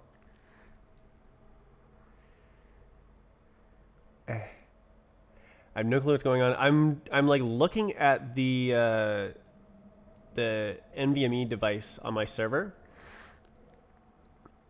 trying to see if it's being destroyed, and it looks like it is very much being destroyed. It's fine. They're like $50, so.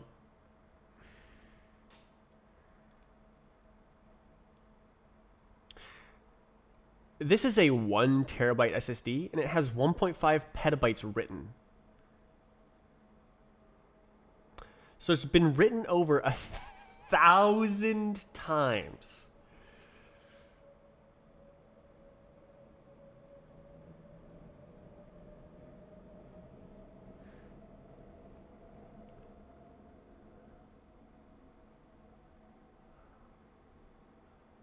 You are watching a cishead man at work. You are watching a master at work.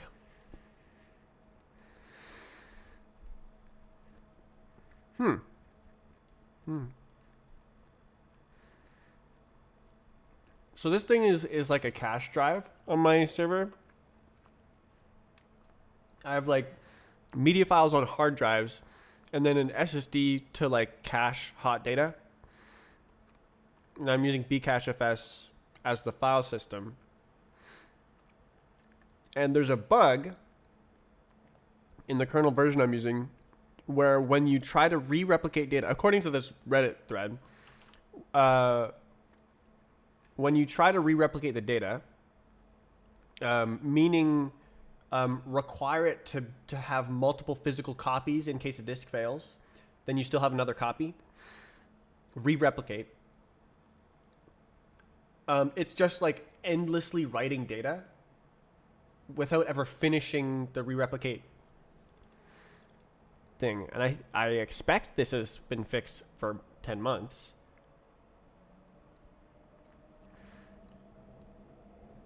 So, yeah, I think that bcachefs destroyed my SSD. Petabytes written. Terabytes written. I wonder what it's rated for. I wonder if it's gonna fail.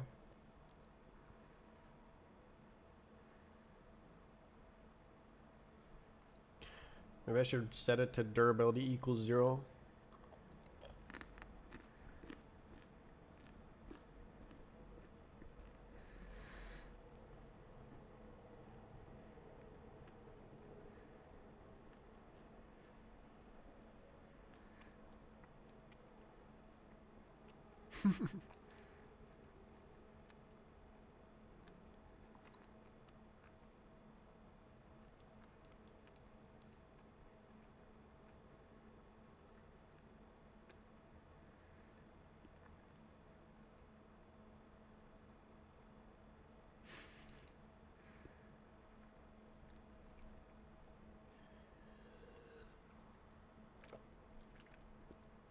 Still doing the thing.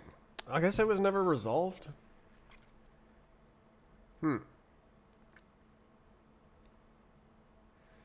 Yeah.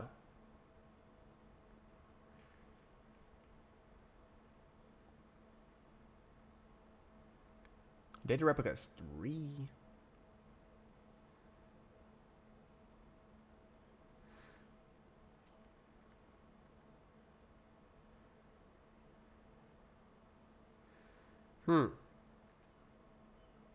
The maintainer, yes. My friend showed me that. That's a script maintainer though, isn't he?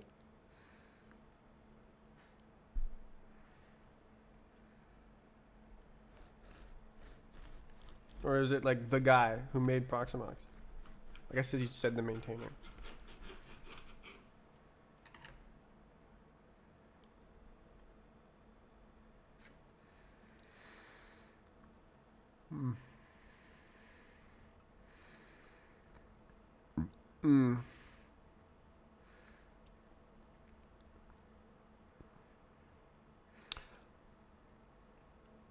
I've been waiting for a kernel update for so long.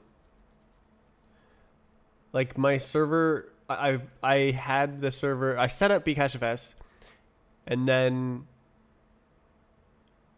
I never like tried rebooting the computer because I was afraid it wouldn't work, and for good reason. And the power went out before there was another kernel update to a new version, and it did not work when it booted. So I had the right idea. I had to fix it.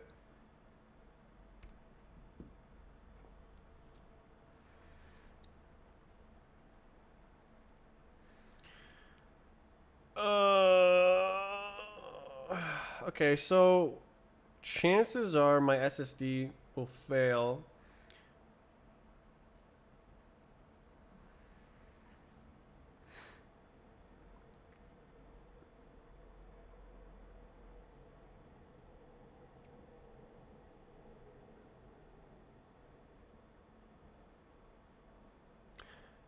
Uh,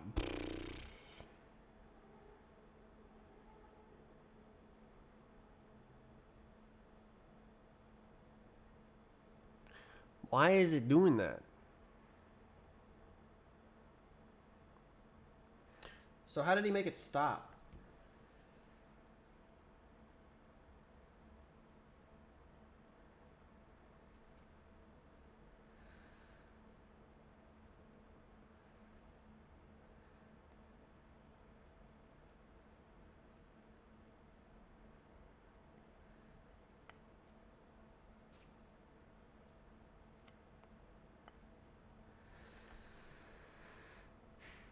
He did it.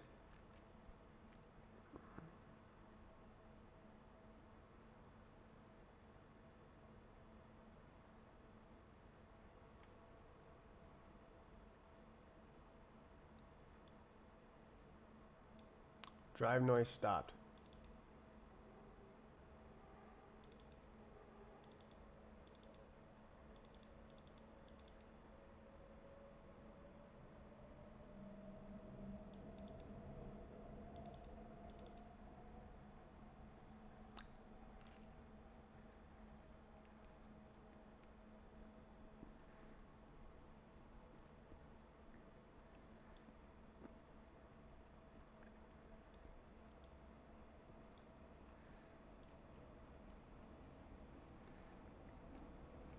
Hmm.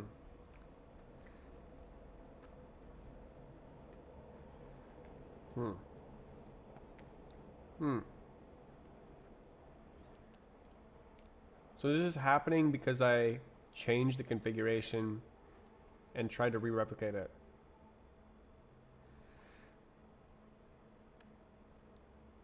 But like, I had to do that because there's a cache drive.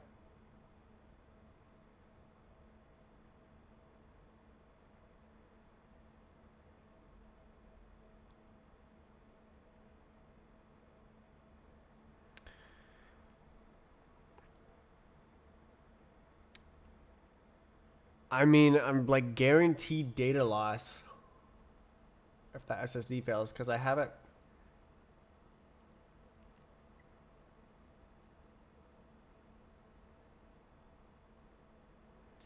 Durability equals 0.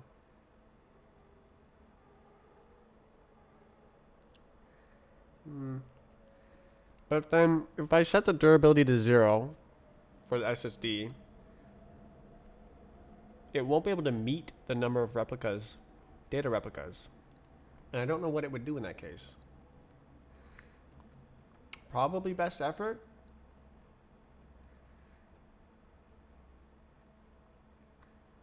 I guess I don't know. I don't know what it would do in any case. He didn't write the file system. Um.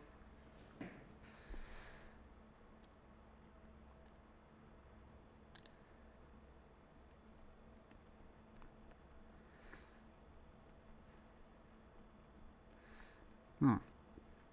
Hmm.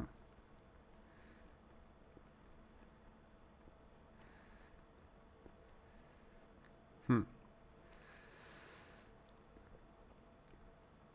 Oh, actually,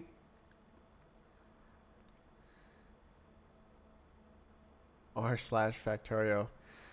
Yeah, time sinkhole plus time sinkhole. Um,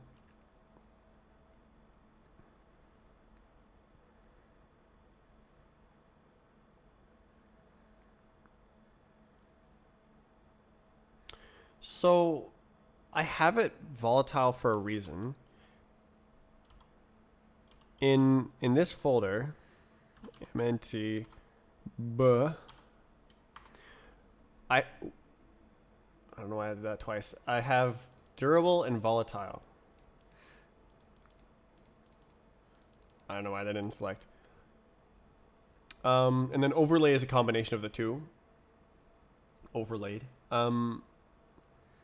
So this one has one data replica. So it either exists on the SSD cache or it exists on the hard drive. And if either of them fail, I lose data. And then files that are in this folder have two replicas. So there's only two devices. So it's written to both. And that's the like re-replicate. That's like the problem code that's running and like destroying the SSD is because it's doing that. It's interesting that it all still works. Like I haven't actually had any problems with the file system, even though it's misbehaving and writing petabytes of data.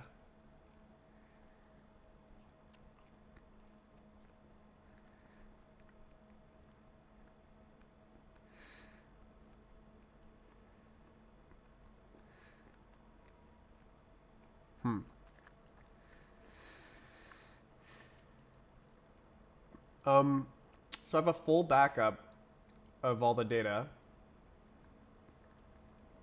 I guess I should do that again.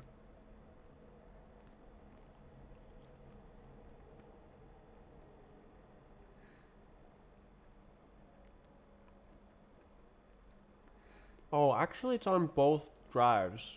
Those important files. That's true. Yeah, so like I have it set up where data that can be re-downloaded is on this. There's only one copy. And then if it vanishes, I can just buy a new hard drive and then re-download it.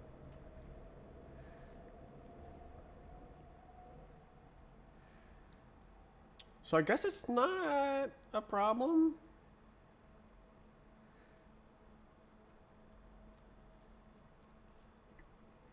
Like it's still doing this actively right now.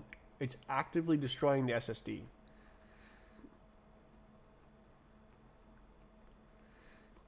But the SSD is like $50.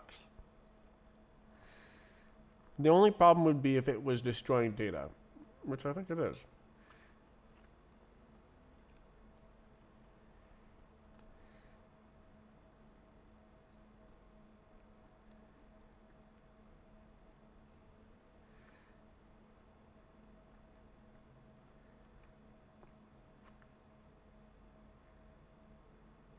Who is this? K Max. Well, I started learning about Postgres, and now I have discovered a problem on my server.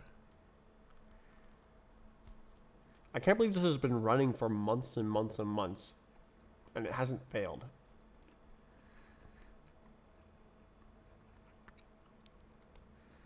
Can I see, like...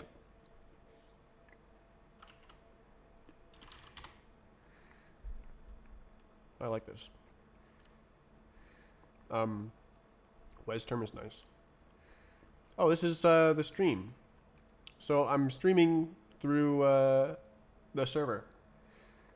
So here's the thing. Here's the problem child. Oh, Factorio server's running as well. Let's go.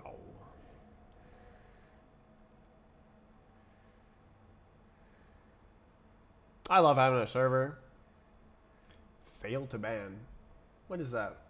I forget what that is.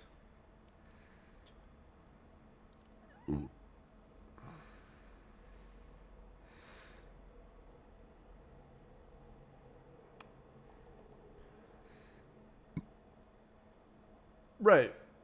Right. I was trying to make a new container. I was gonna set a no cow attribute on the.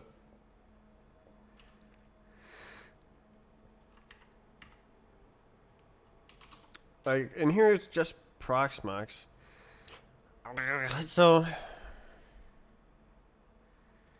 So I probably want Proxmox to be no cow. So let's try bcache fs set attribute no cow. Can I like read attributes?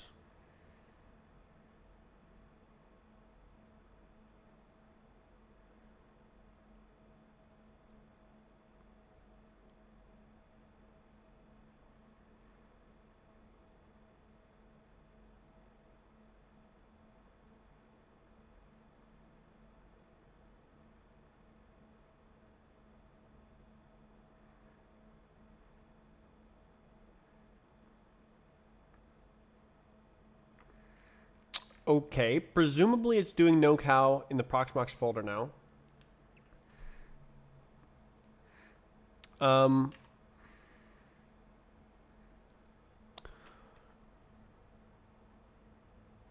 I'm gonna make a directory.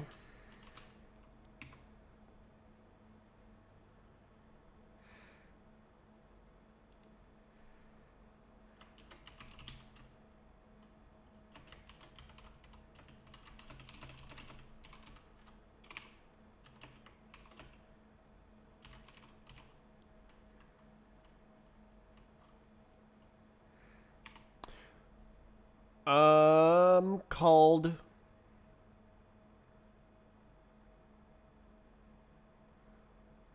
Oh no, that does it actually, because like this is where the database, this is where the container images are stored. So that does it. So I don't need another file for the database. It's in there. It's done. I did it. That's good. Okay, so now when it so having images of um, containers on a cow file system equals bad. So no cow equals good.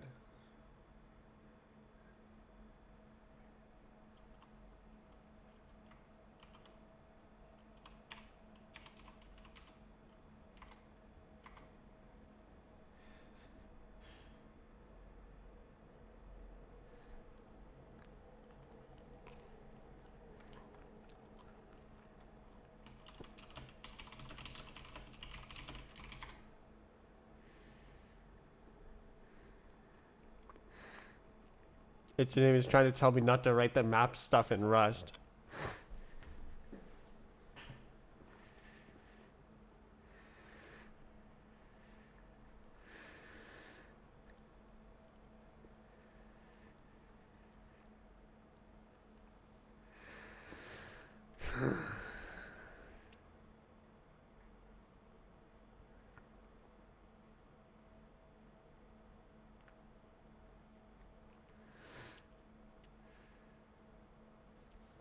All right, its name said he responded to my issues that I opened. Ooh.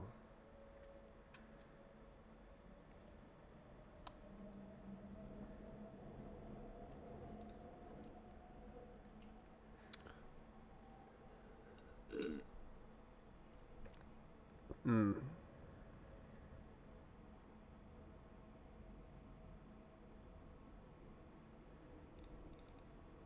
Hmm. That sounds.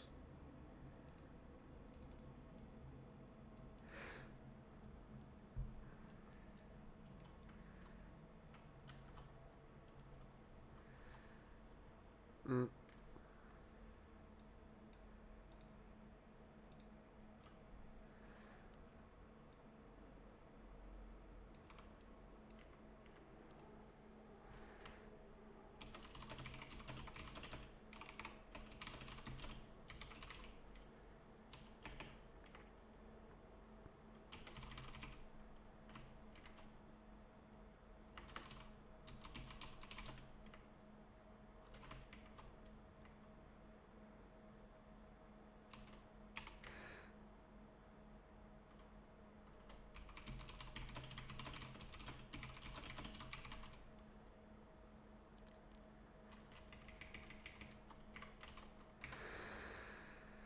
Business paperwork. Yeah.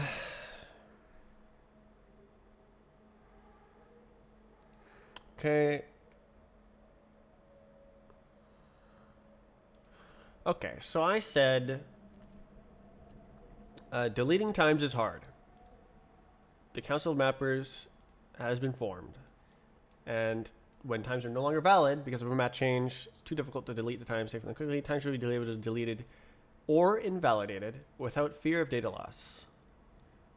And then command in game.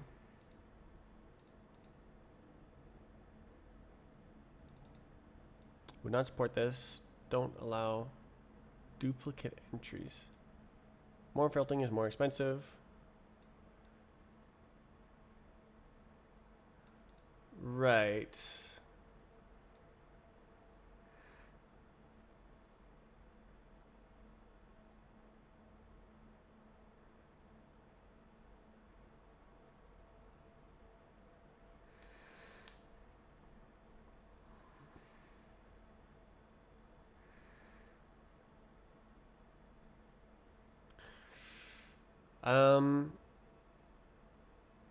Like it'd be good to get us out of the picture. Um,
um,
um,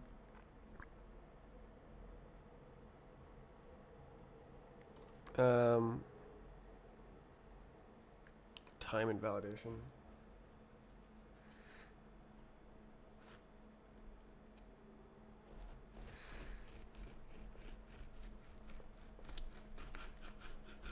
So time invalidation means the database is slower. Period. It means that.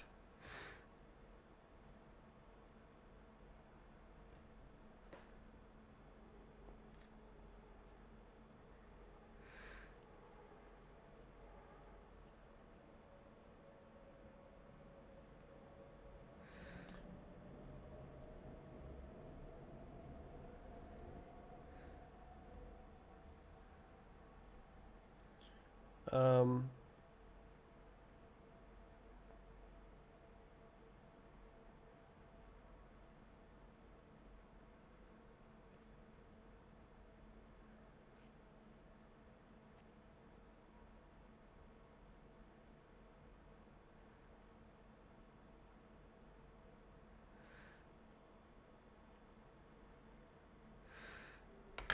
um,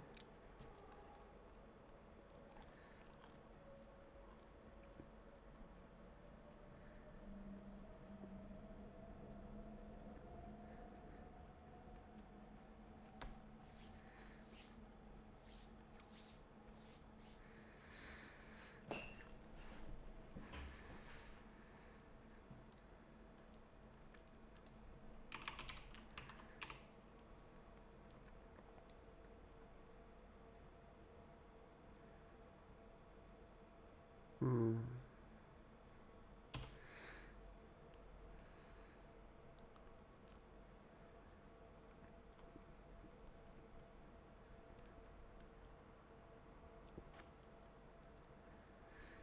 Mm.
Um.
Consistent, periodic.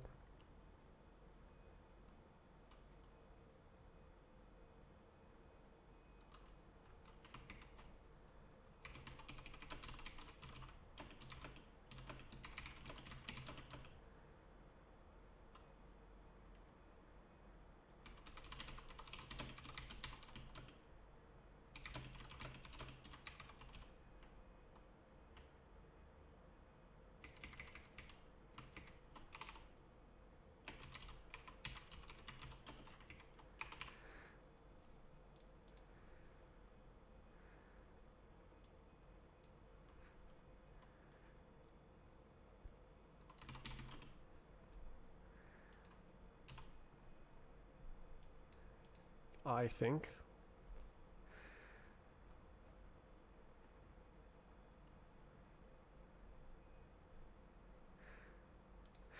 Okay.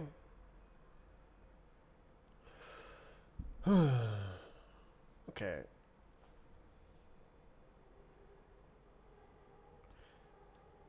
For this, a secondary analytical database. Hmm. Um.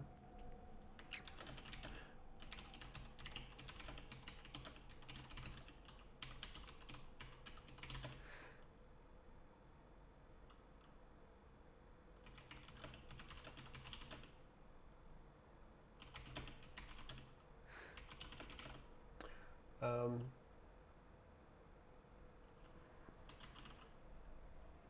System architecture is a bit vague. Um.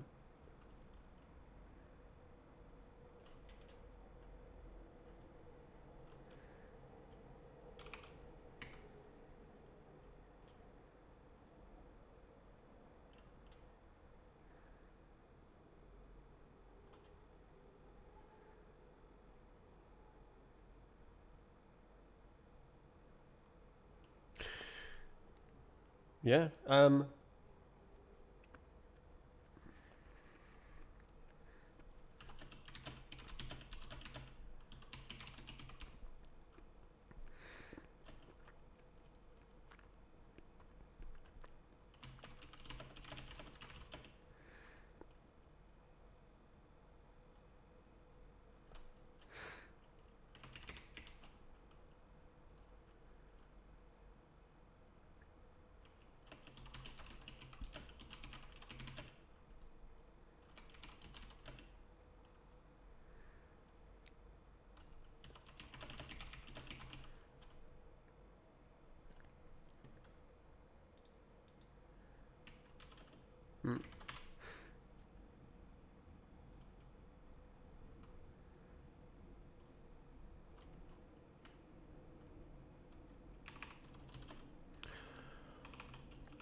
I did not consider it.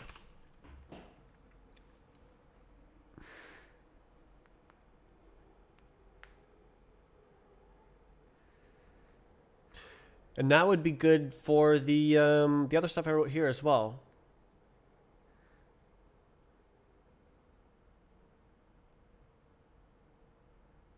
Awesome.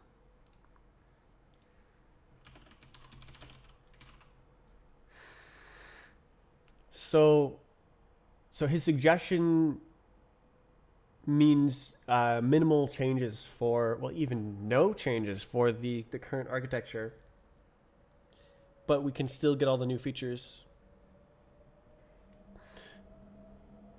that I'm thinking about. That's good. Mm-hmm.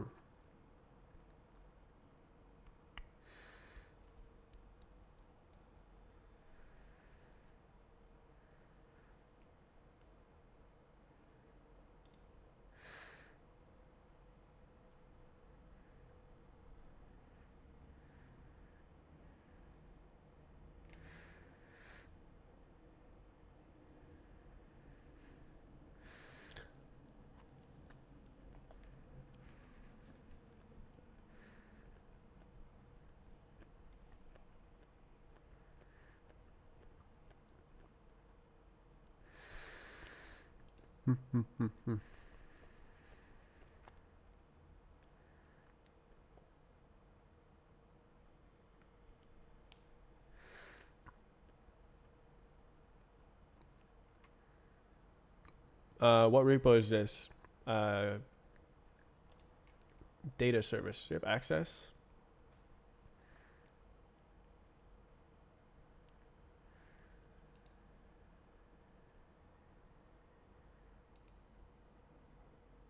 No.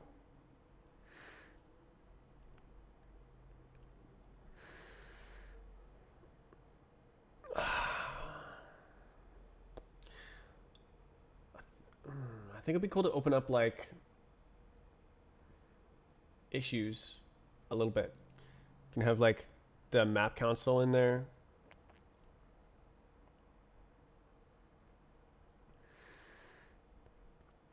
I'm scared of admin.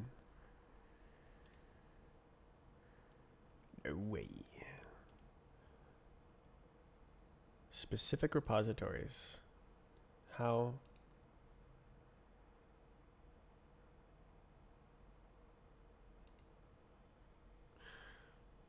View. Settings.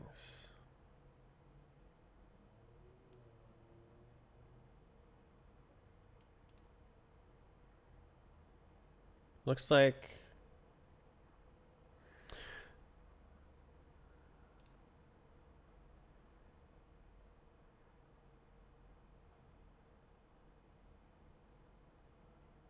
like it's not, you can't have like different permissions for it. So I guess you could have different teams.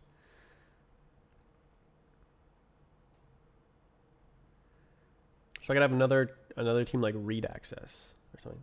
And you could be part of multiple teams.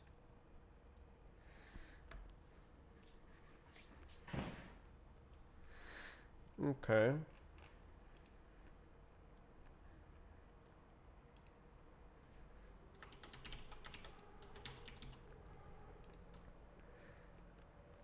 Mm-mm-mm. I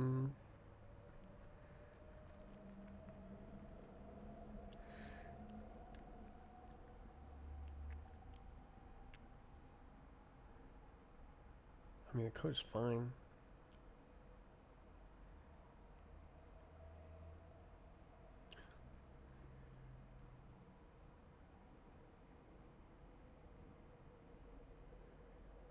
You got the protected branch. Okay, what am I doing?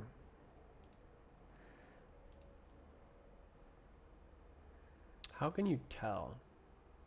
Branches. Branch protection. There are no protected branches. And then, okay.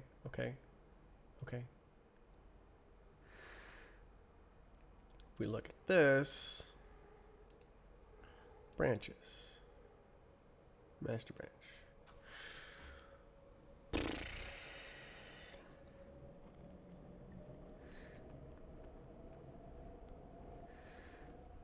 Because like its name has deployment stuff everywhere, automated deployment.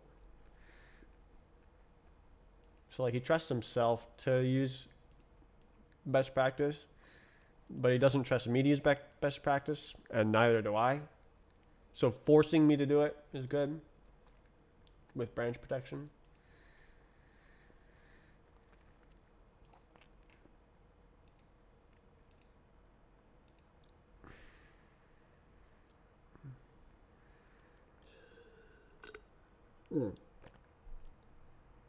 Yes, that is true. It's getting roadblocked in my mind. Because I'm thinking, because every time we do it, we're like, any mistake could destroy the database. Oh. Let's not do that.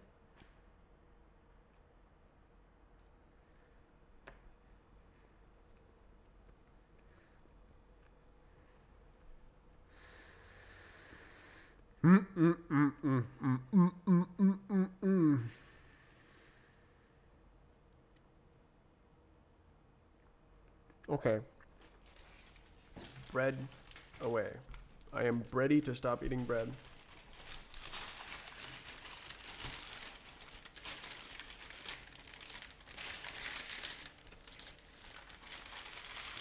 A square hole.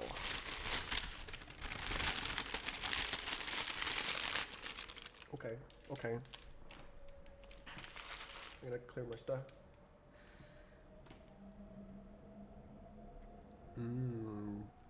Breadcrumbs. Cheesy breadcrumbs.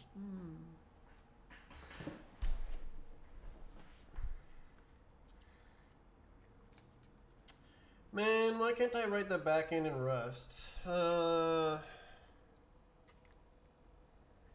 Man. What kind of rules are these?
train.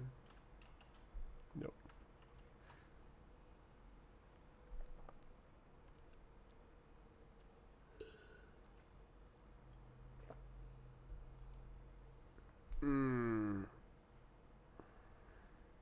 I asked it to name to help with opening it up so you can join the discussion.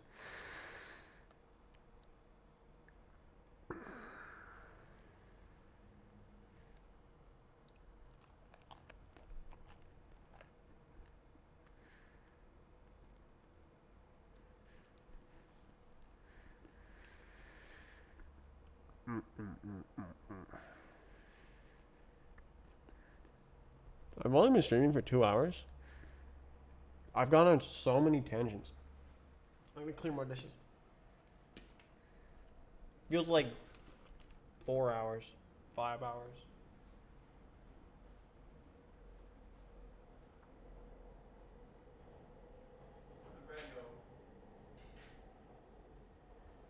No, bread is right there. Yeah.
Surely you have access to public API as well, since it's public, right?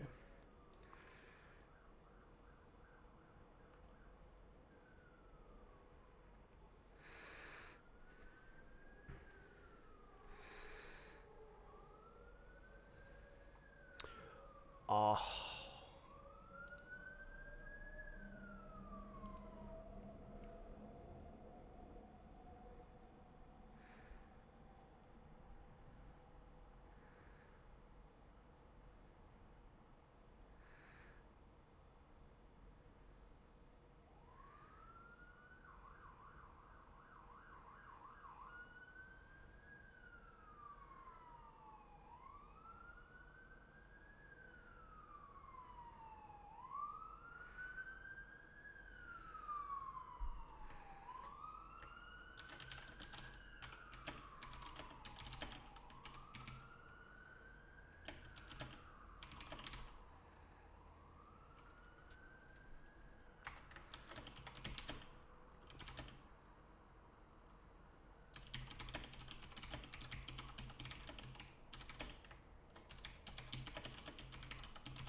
I don't know why. I get like jittery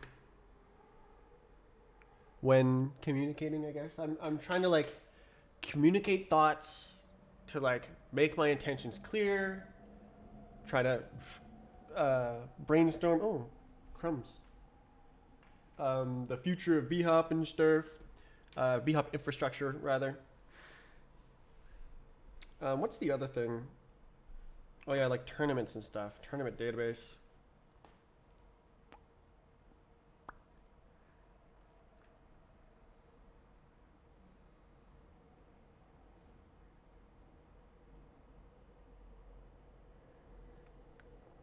How does that work? Tournament database would be really cool. It has to be a database. It can't just be like a Roblox server only thing. Because like if the server crashes, oh, your tournament's over. Haha.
I think part of why I'm jittering unpaid interns. Real. He's just being real.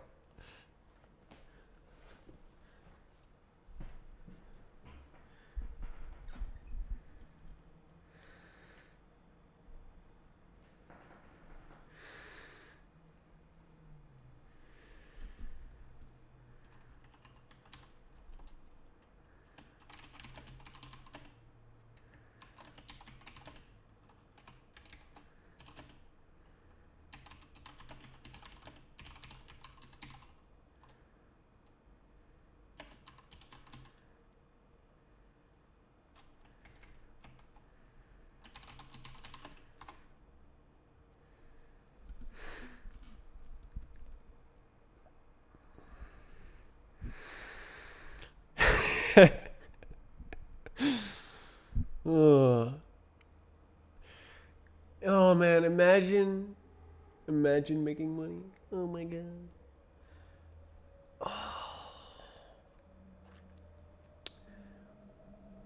Reality is not the same as what I wish for. I wish it could be like an entirely community driven project and no one has to work a day in their life and no one pays anyone any money.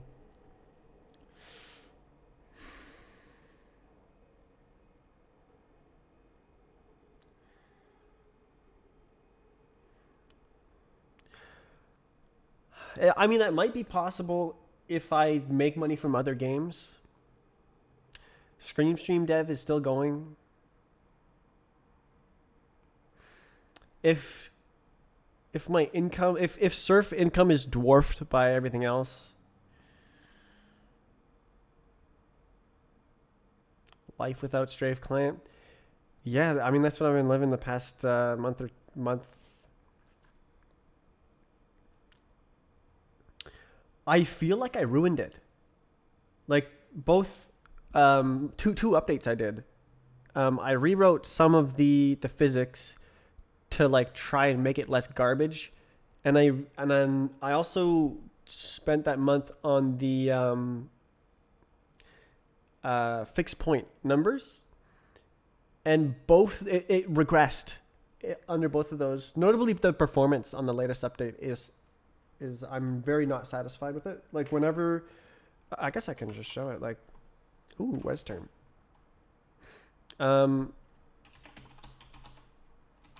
Whenever I'm going through that tunnel, can I do full screen yet?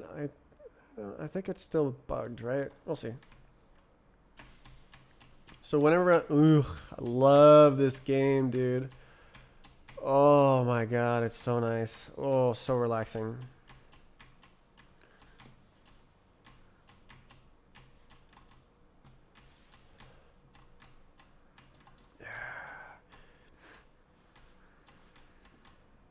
Should be set. So apparently you have access now. Spectators.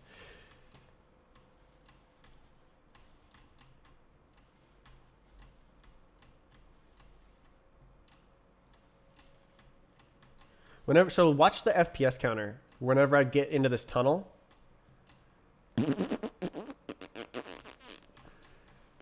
It drops. Yeah, and there's little stutters. Oh, I actually made it with speed. Ow. Like it noticeably stutters. And the FPS dips. And that never happened before because it was using like good number libraries. And now I have like freshly quadded number libraries with like zero performance considerations and like no profiling or anything. I probably need to do profiling and stuff. I guess it's not that bad, but I've also got an idea for how to improve the performance, but it's literally caching. Basically, I would attach the current closest point to the contact information. Oh, but there's no... Okay, so it would be like a tree cache. Like, look at the FPS go down to like 400. I am a spectator. Yes. Do it. Oh, made it. Oh. That's new. I don't think I've fallen there.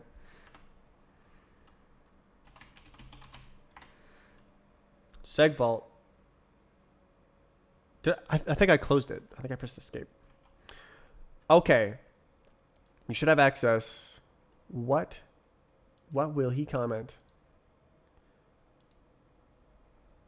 Ugh.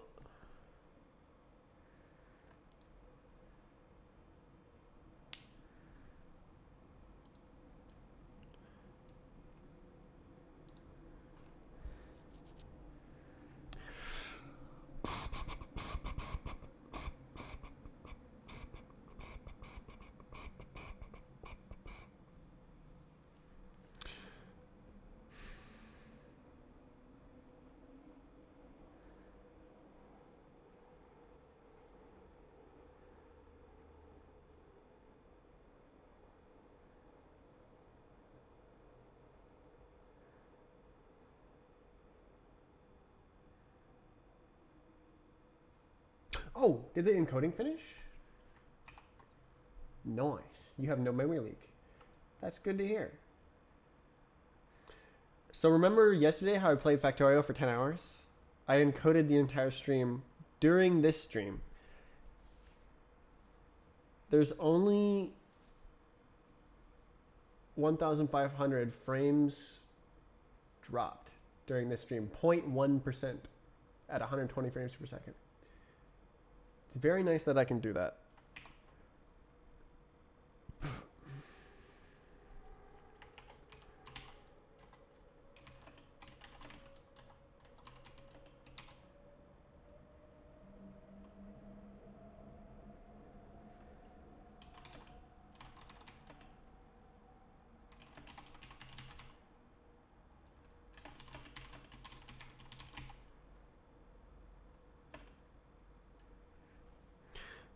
Is this...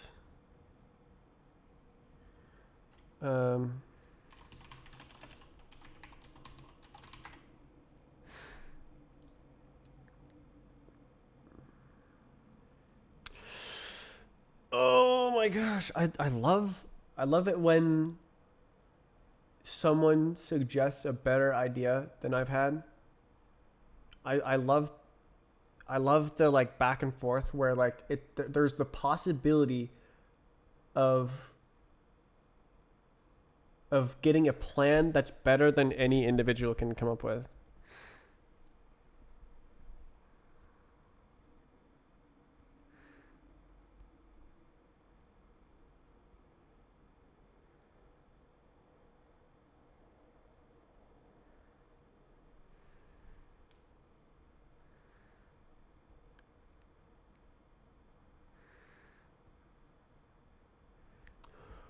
Blah, blah, blah. Man, why can't I write the database in Rust? Man.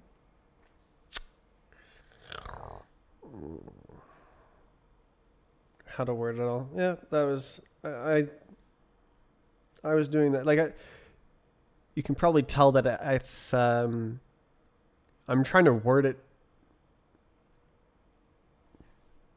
Yeah, I understand. You can't just bust out a genius comment with perfect wording in 0 seconds.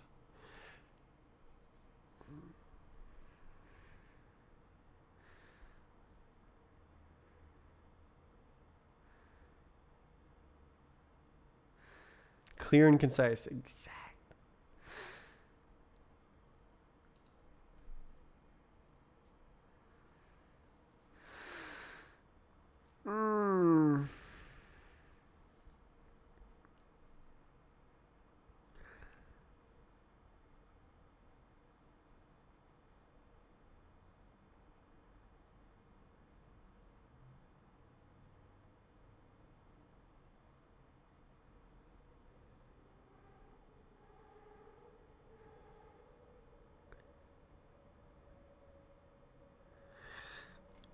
TIKV.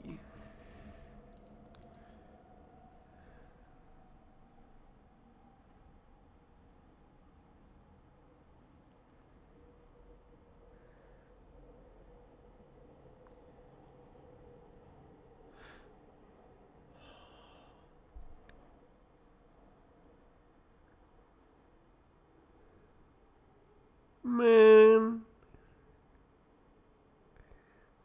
Okay. Right. Okay. So I did this. Hopefully, my server doesn't blow up. Like someone on Reddit said that it was like dying because of this.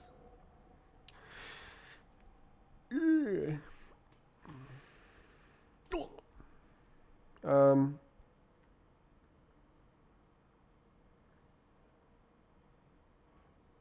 Can I like? Oh.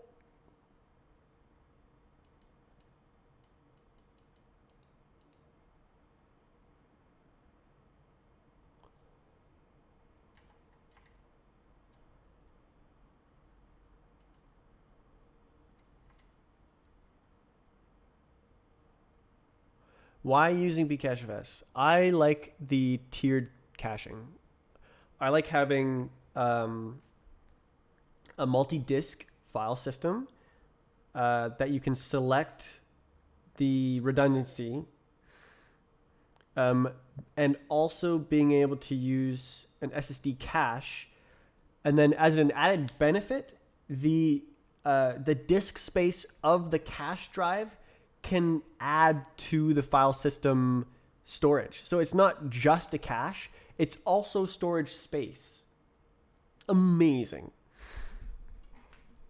And not to mention, it's also a cow file system. And there's also encryption and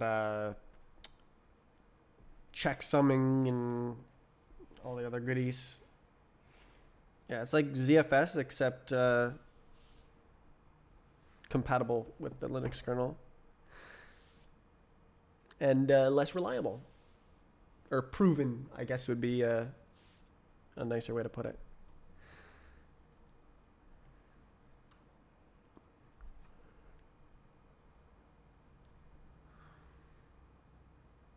Unsafe shutdowns 84. Nice.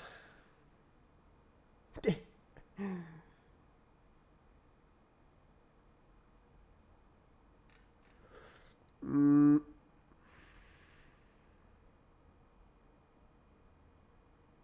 Wait.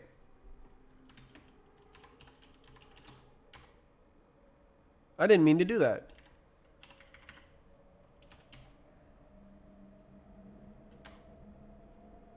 Damn. I remember Bcache chefs maintainer. The BCA chefs. Yep. Not only on one instance. Basically every single kernel release. Almost without fail.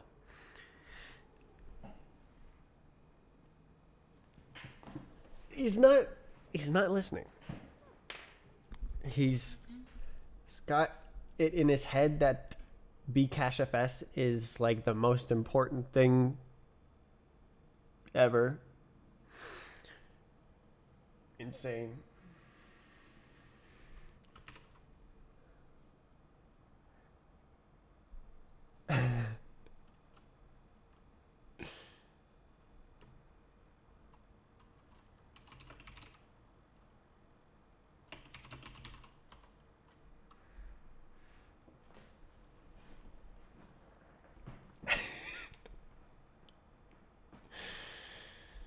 Why is he yelling?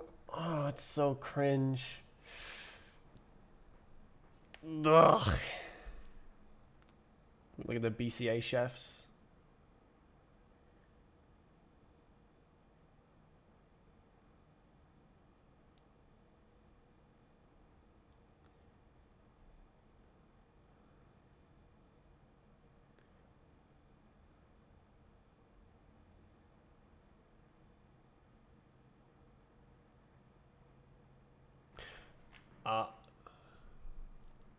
Where's the... Okay. Surely there's a Bcachefs article. Let's go.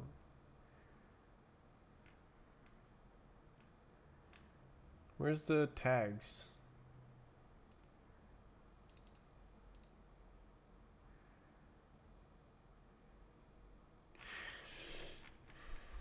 Enhanced.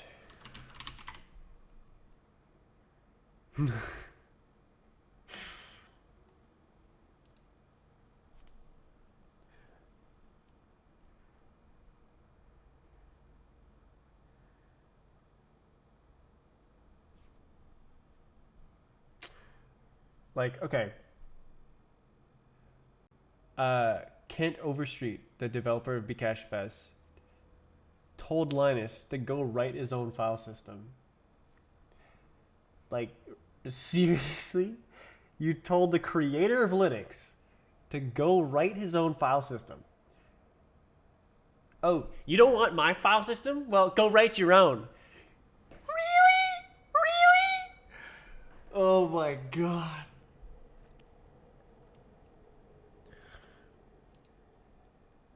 It's like the mental place where that comes from. Like, they do not share the mutual context. Like, Kent is like, oh wow, this is, everyone really wants this file system so bad.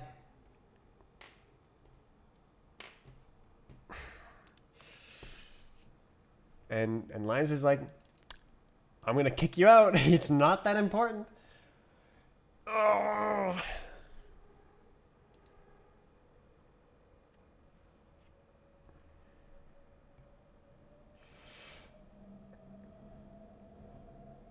Like, I would not be not, I don't know, I would be upset, but I wouldn't be outrageously upset if like Linus removed Bcachefs from the Linux kernel, because like the developer is very difficult.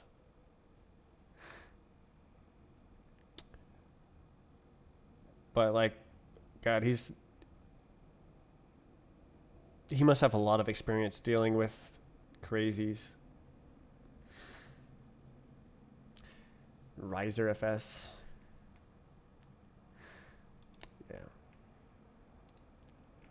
You got any comments?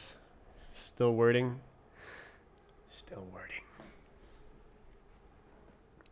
Same happening with Rust in the kernel. There's also drama about that. Linux kernel drama is fun. Okay, right. I was doing this. Okay, right. And then I was gonna look at that, and then I got distracted, then I got distracted, then I got distracted, then I got distracted. That's right. SSH.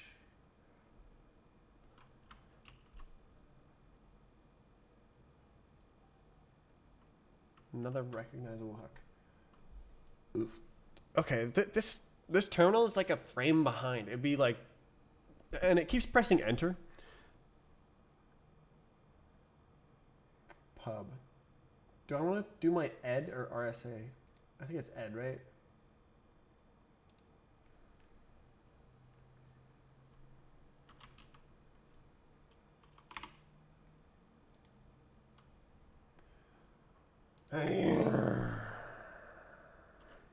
What is it called?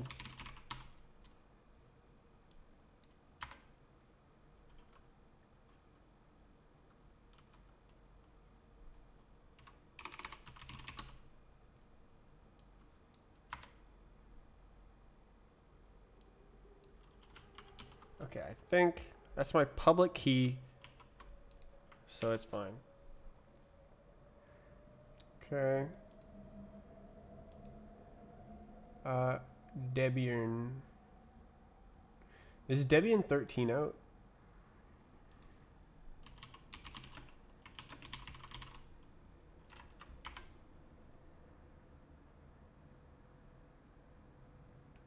It is.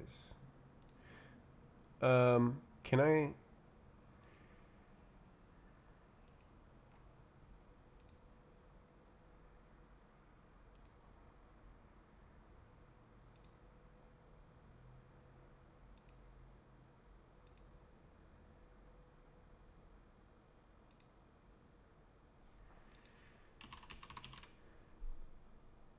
Okay, there's only 12.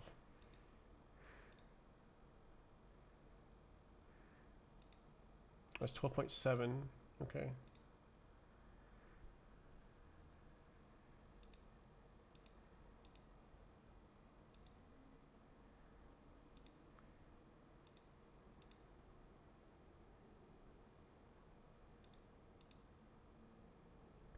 Did it done?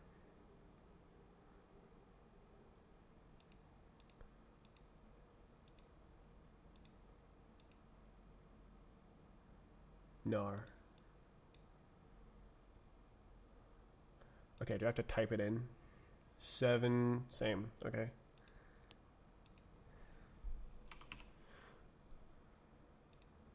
Bruh. Serious? Okay, I'll do it again. Why is it cached? Did I say 209? Maps database.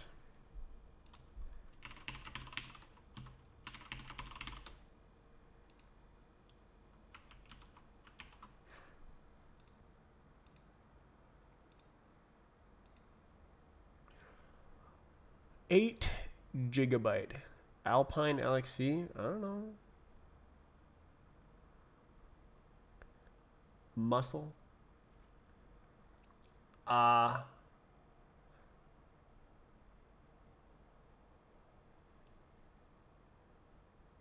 is like small, I guess, isn't it? I don't know, man. I guess that's the same environment that its name is using. Oh.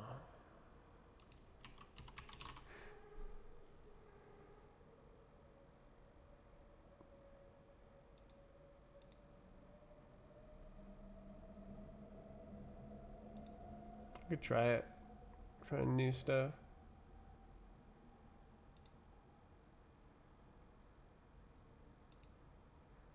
I'll do it again.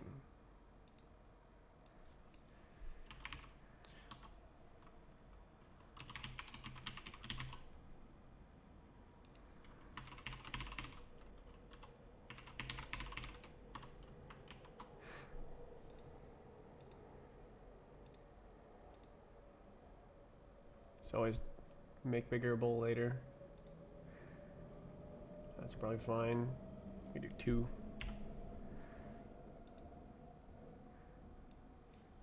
Probably that's fine.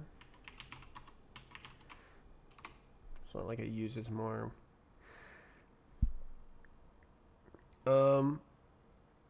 Yeah. Surely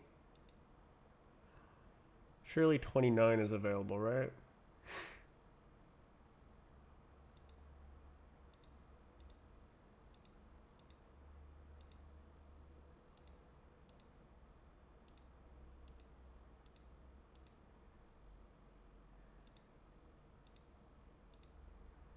Cool. Okay.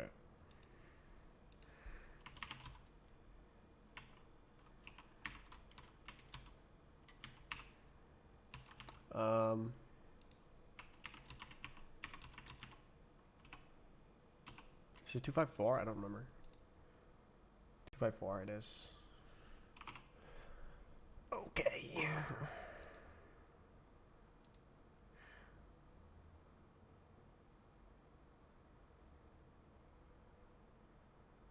Roar.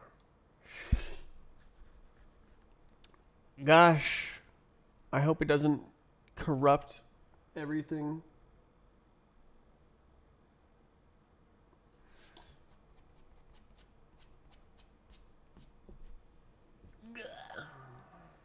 No cow.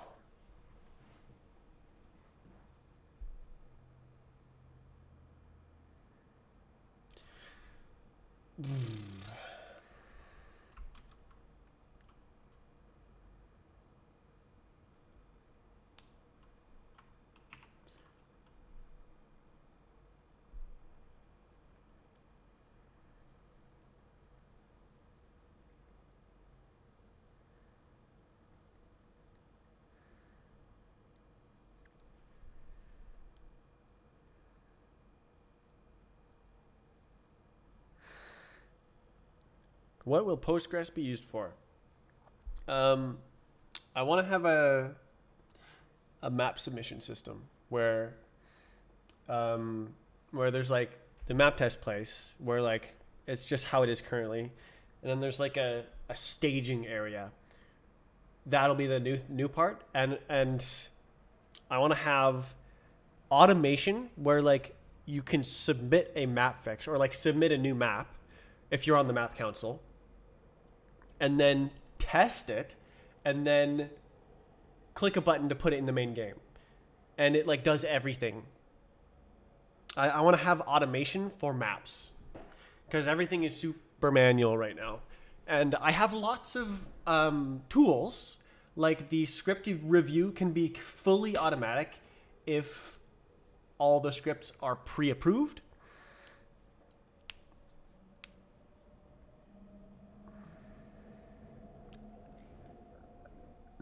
But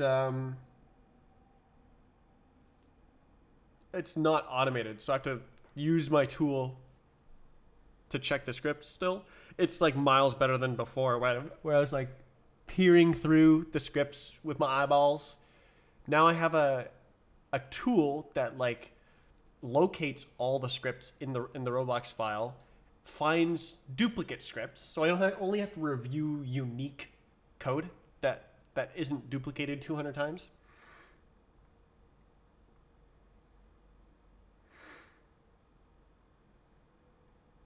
Yeah, so I have tools. A lot of the pieces exist. It just isn't brought together into a full system. And so there needs to be a map database that like tracks the state of the submissions. Like, right. So under construction, review, passed in the game. There's like all sorts of statuses that maps can have. And it's also useful to have a database entry for each map in the game so that you can like submit map fixes to a specific map rather than like we have this like text file document that contains everything. And like, oh yes, the bhop map fixes, uncategorized, do this for these ones. It's text. So like if there was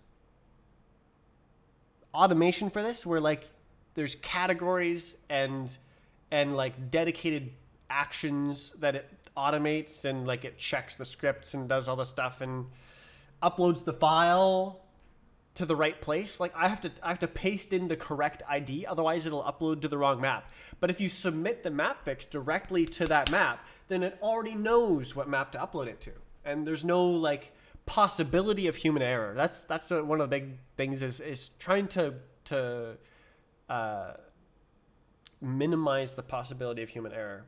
That's my focus for bhop and surf right now. That's sort of what I've resolved to work on at the end of 2024. I don't think I'll be able to make the strafe client the way that I want it to be in a short amount of time. And I think that improving the infrastructure for the existing game now would be beneficial. Like the game exists, it's popular, works good. Just like support my existing project. Do what a programmer does and program tooling. No way. More map fixes. No way.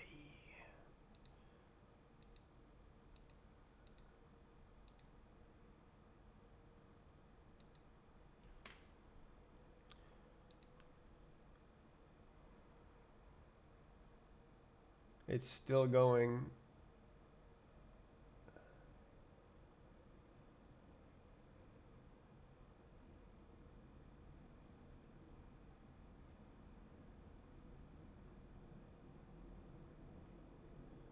Did I break it?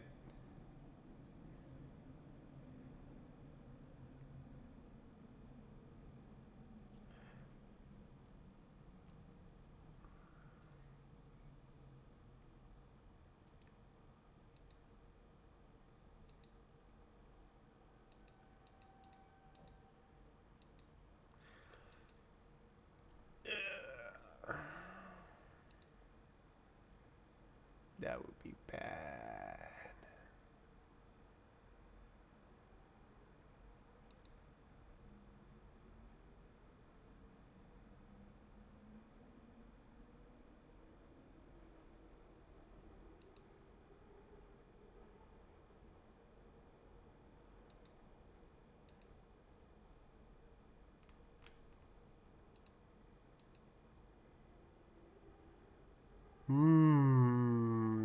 The no work zone. Among Us is almost dead. It's been a year since I worked in a pattern that looks like Among Us. White squares are days of the year that I submitted code to this code tracking version system, and the black squares are days that I did not work.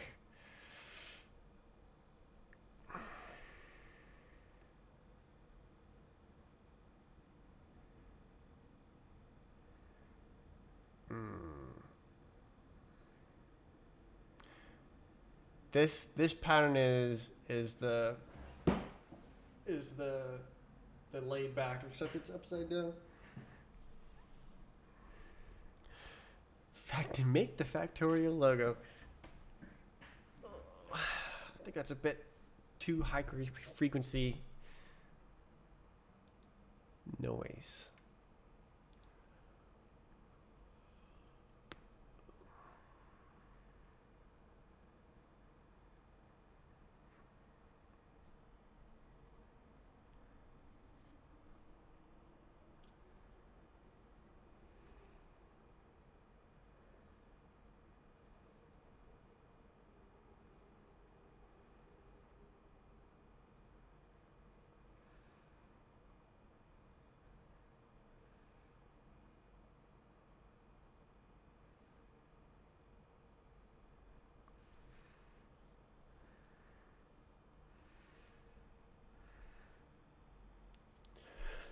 Oh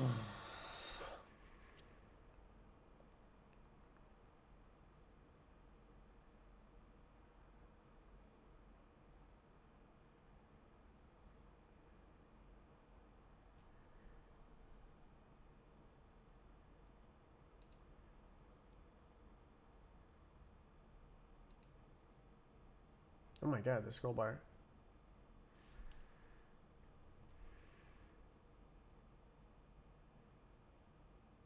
Slowly forgets.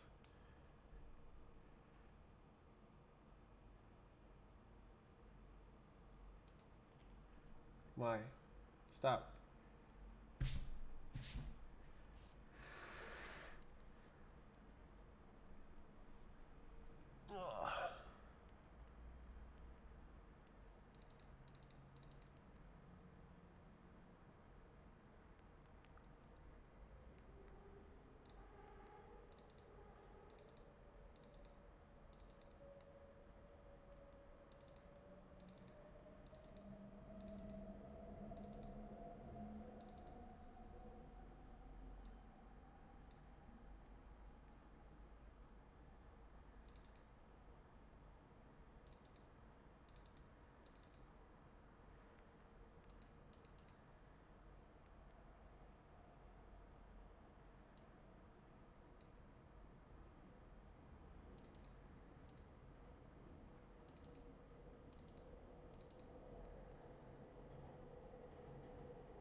Copy on write. It's very interesting. Like file systems, databases have a lot of overlap.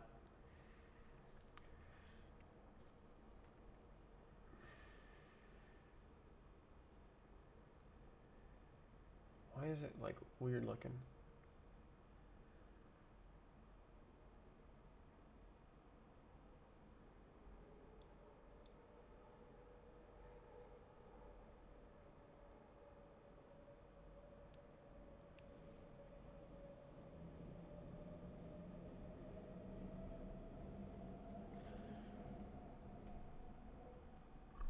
I don't get it. I don't know what this is.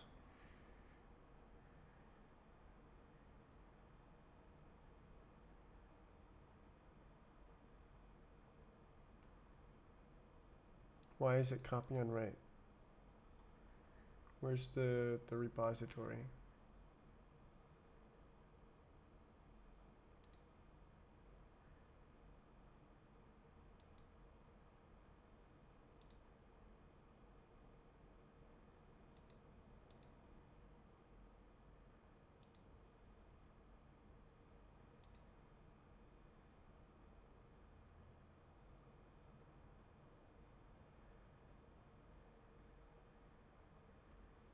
Hmm.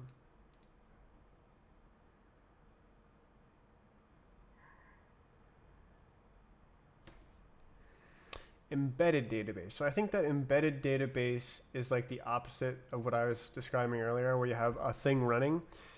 Instead of that, it's like part of the application, and the database only exists inside the application, and nothing else really. It's not expandable to multiple clients. There's no client server architecture. I think that's what it means when it says embedded.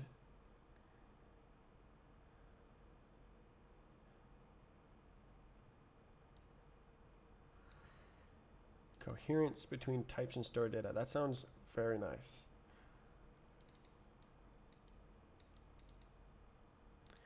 Almost as fast as the storage engine.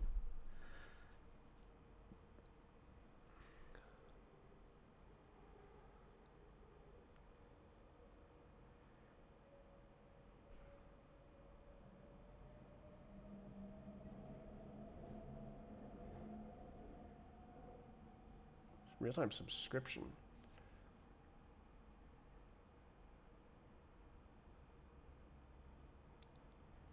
Zero copy, but it's planned. Would be cool. What is this guy?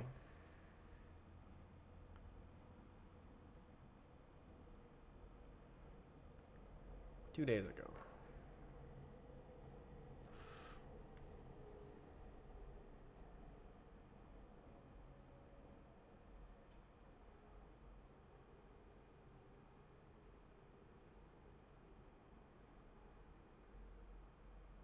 const.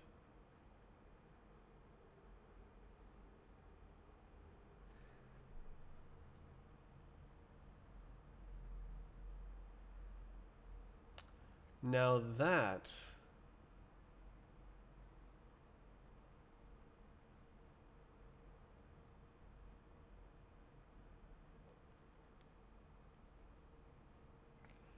is more what I was imagining.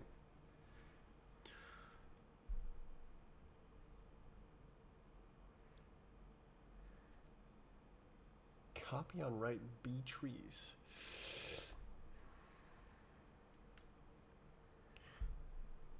Zero copy. Wow.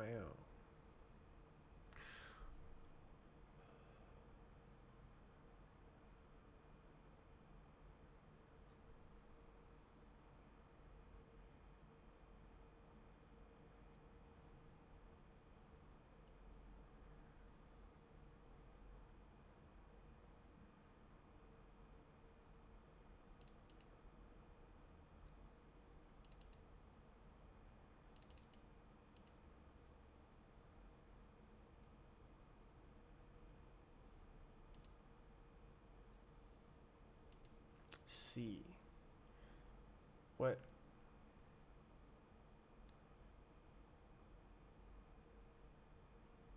Open LDAP.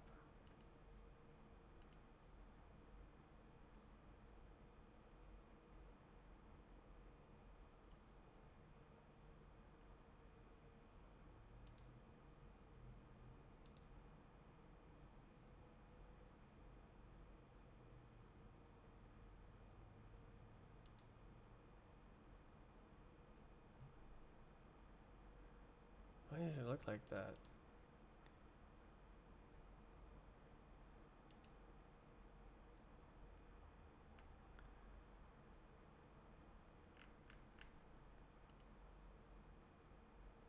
Huh?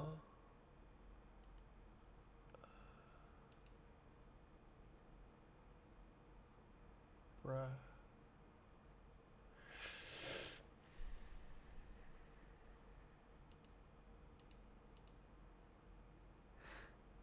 The fastest. Wow. Oh, I see. It highlights the fastest one. Individual writes. Random reads. Never the fastest. So it's the best database for writing if you never read.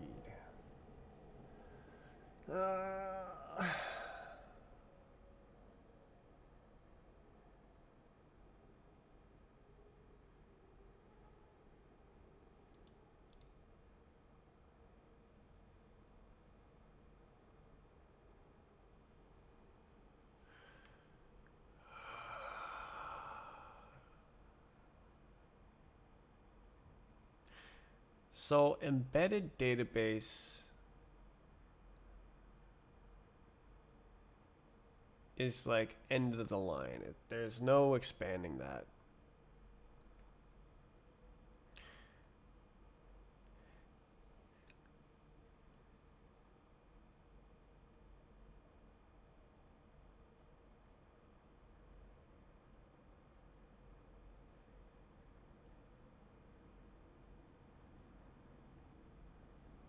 Can I like sort by... Oh.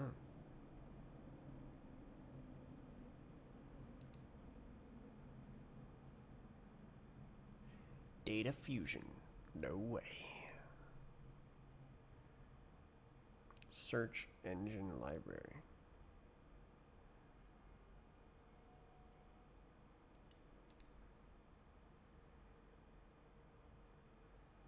Embedded database.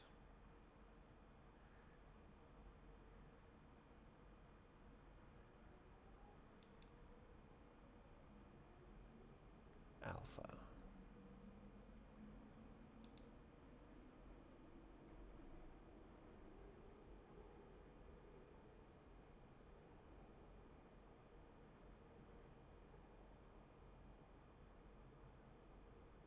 Why is it crossed out?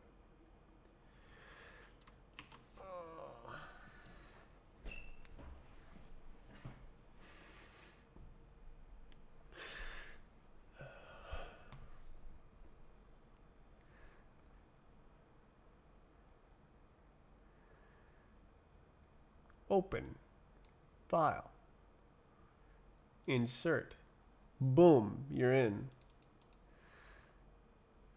So it's KV.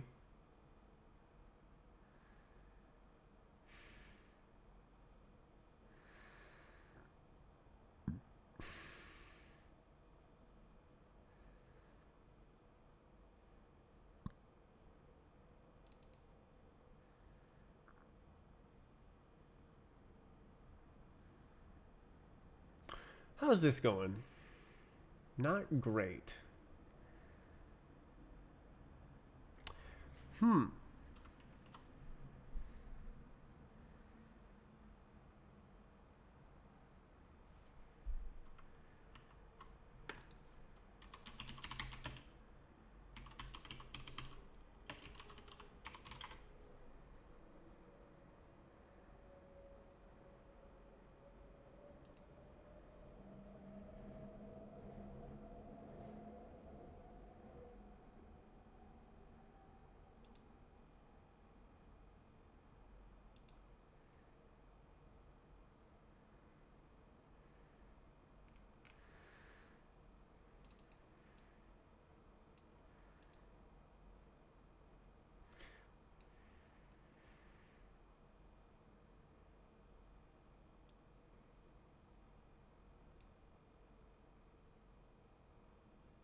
Get F Atcher D. What is that?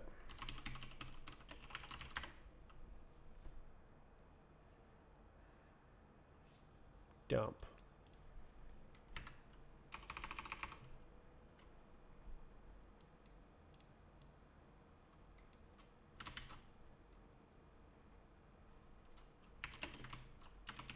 And what's the other one? M. What is that? Nobody knows. Pattern. I see.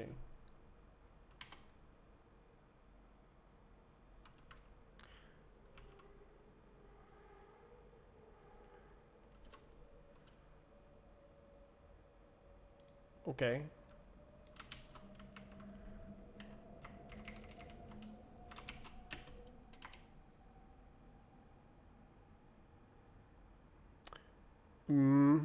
Okay, why don't we undo that? Set Atcher no count equals 0.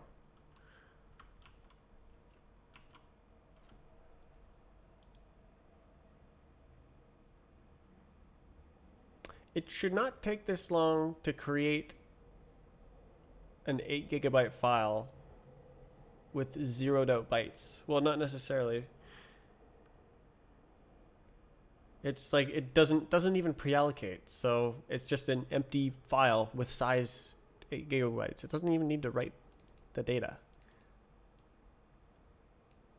It doesn't even take up the space.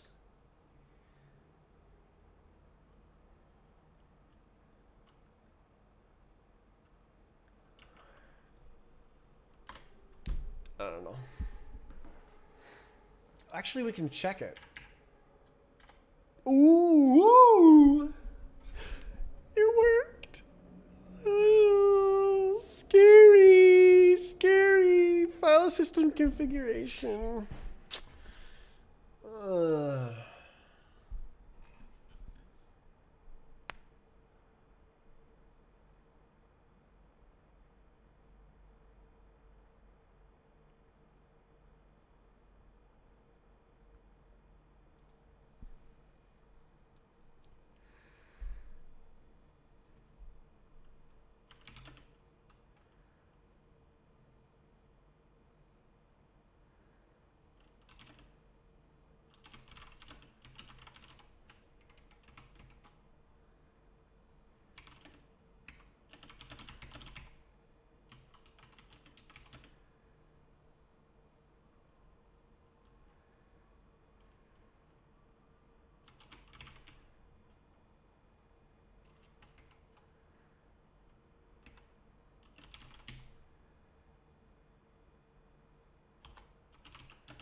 This should not have taken this long. It's been going for 30 minutes.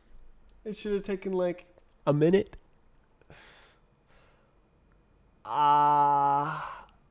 Let's see. Did I break it?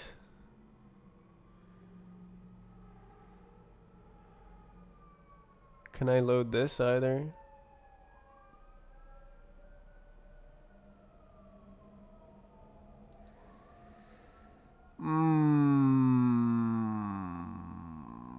My server is Bork. Oh my god, I set one option on one folder.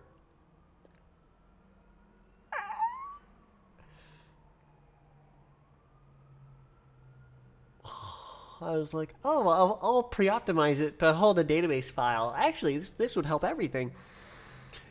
Because I'm dealing with file system images, container images.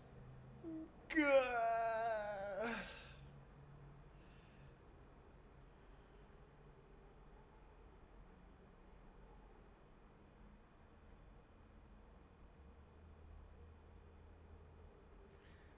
Not good.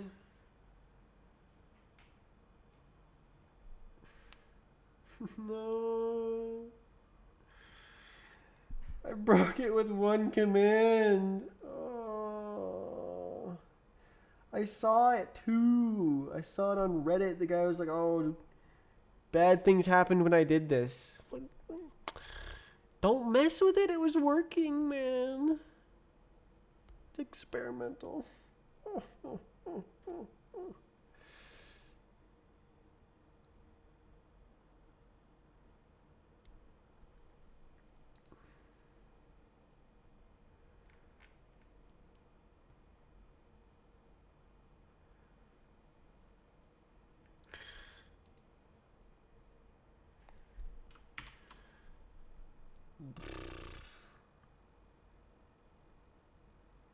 Gosh, I was imagining like, oh, I'll make a like little app that like uses a Postgres database. But I learned today that's not how Postgres works. Postgres is a thing that just runs over there, and then you're just supposed to poke it with your queries, your weak client queries. You're not allowed to make a Postgres server, which is Postgres is amazing, so fine.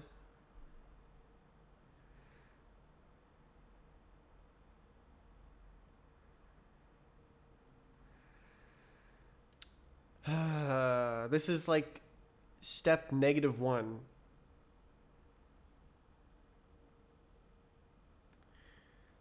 What have I accomplished today? I broke my server. I probably need to reboot it, and hopefully it didn't break the file system and it'll like mount read-only or something.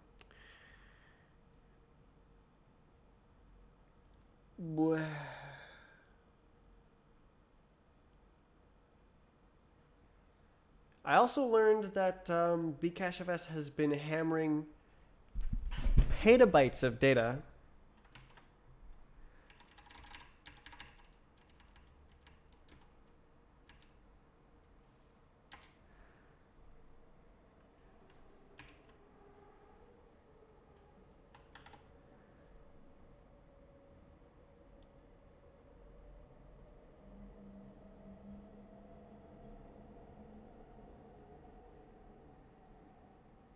(44C)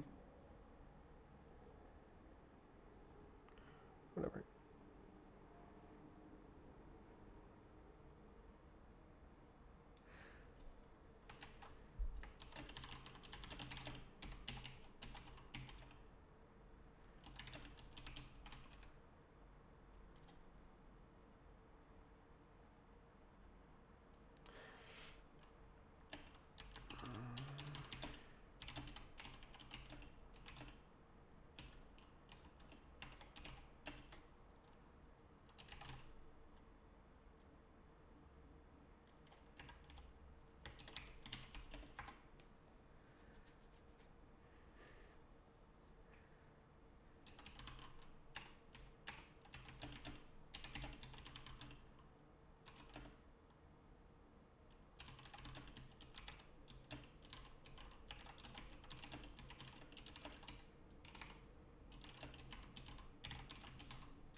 god.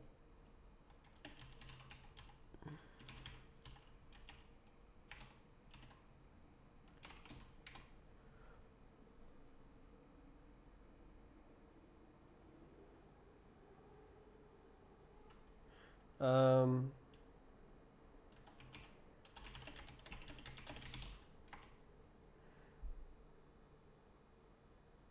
well, that's it.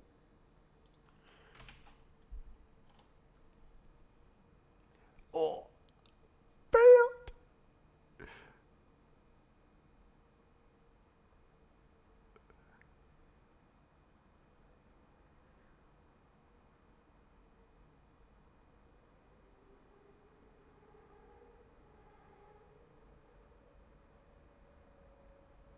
Why is the scroll so far, man?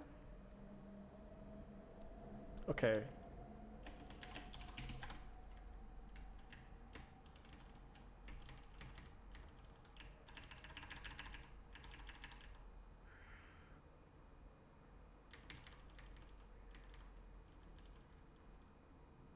What are we learning Postgres for? I'm hoping to make a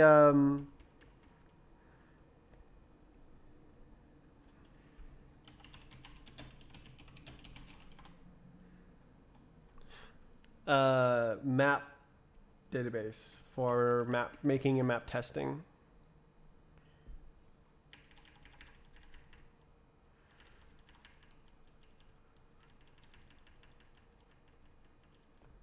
Model number.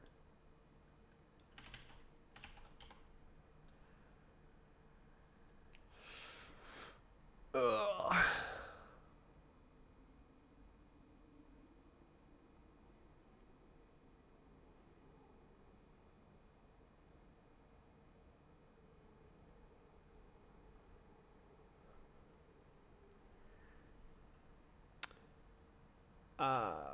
How do I do this?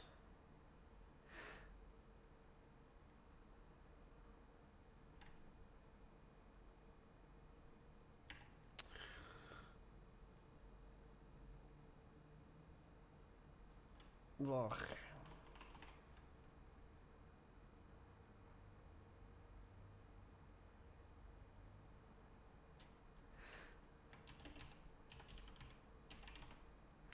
Oh, right. It's not working.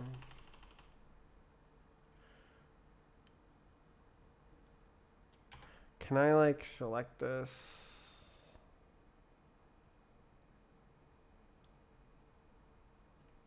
Okay, cool.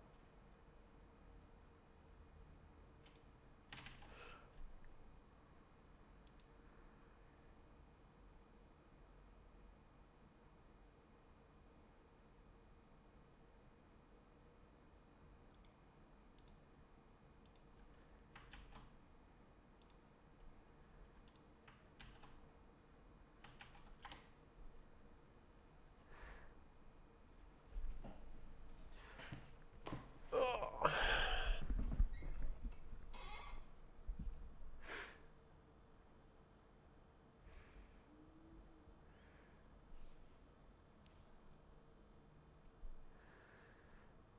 How is it still alive? Bruh.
How do you change the scroll amount?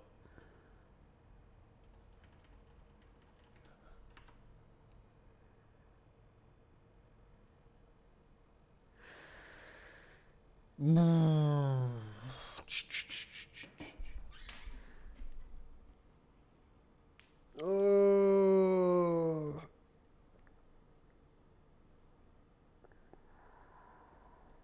Why did you ditch Kitty? Because it froze. This one is doing like explicit sync problems and it's like double pressing enter.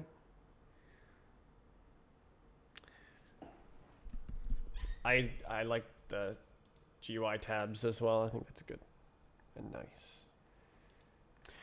I've wanted to use this one for a while, but it just didn't even launch.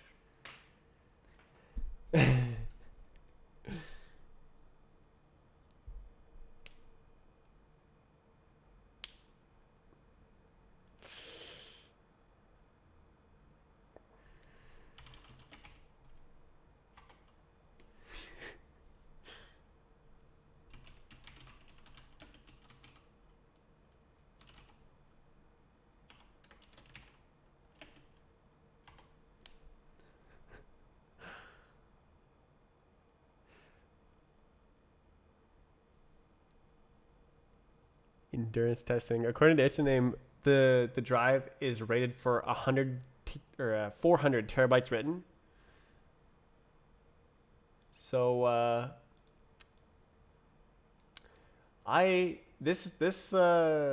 this drive is reliable, or at least my unit. How is it still running? Exactly.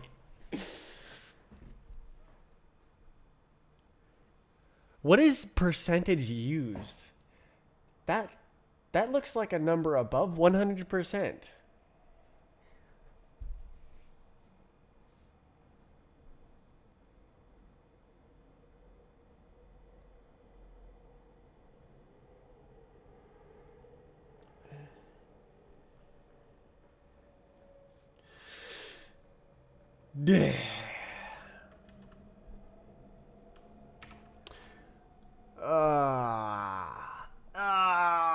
What do I do?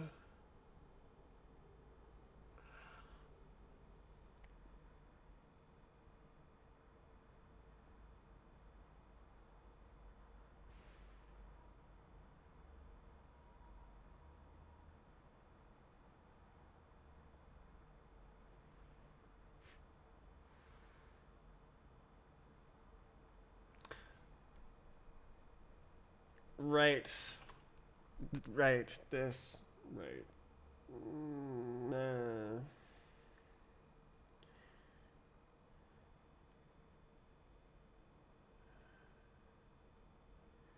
Okay, can I like Midnight Magic? The I can read files. Okay, well, Magic School Bus plays fine. So it's the Proxmox containers that are busted.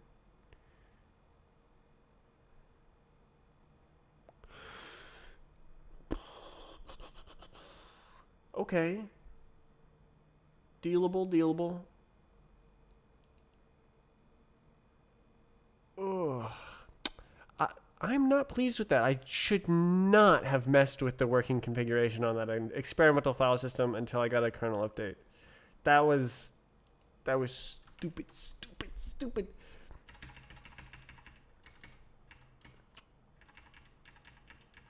This was my mistake right there. That bad boy. Changing that option. Trying to pre-optimize. Yeah.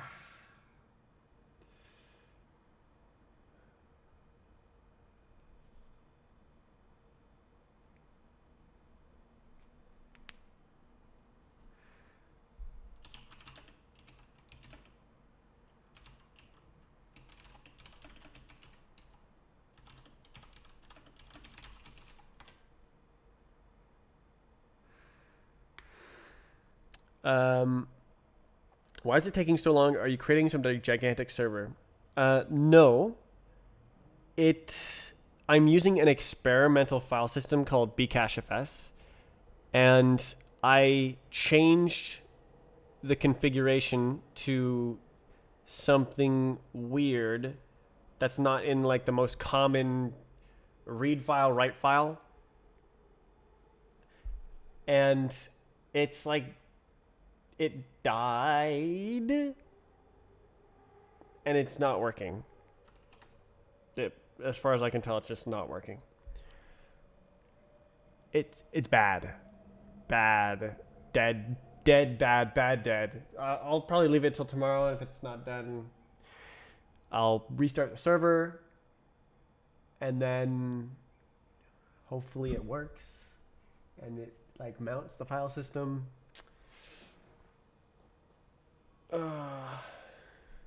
Time to make a new Reddit post. Well, this is an old kernel. He's probably already fixed this. I need to test it on a new one.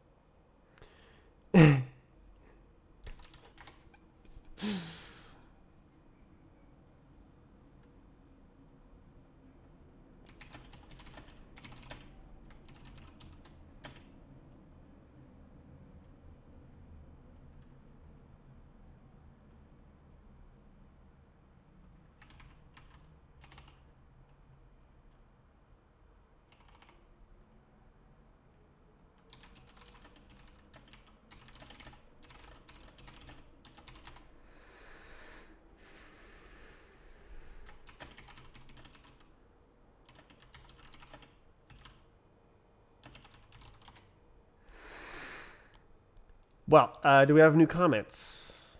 Let's go. Ooh. Public API? Huge. Additional computing be significant and use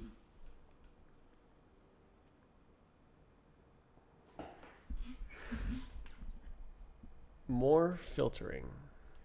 More filtering.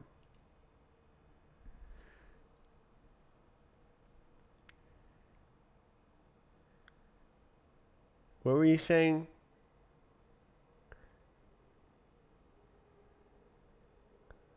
I stand for time and validation.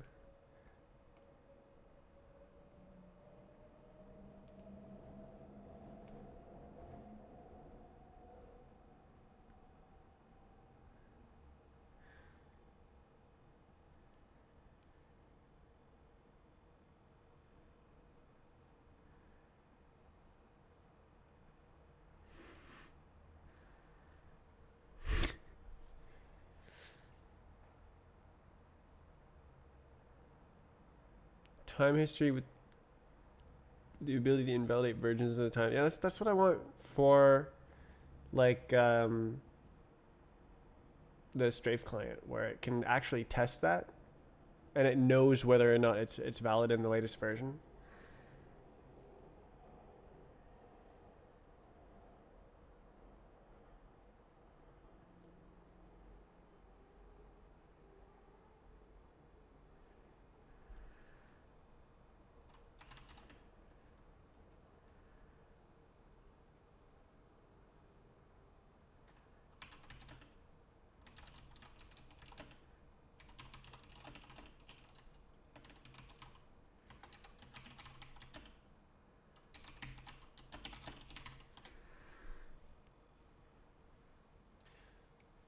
I have more unwanted hair.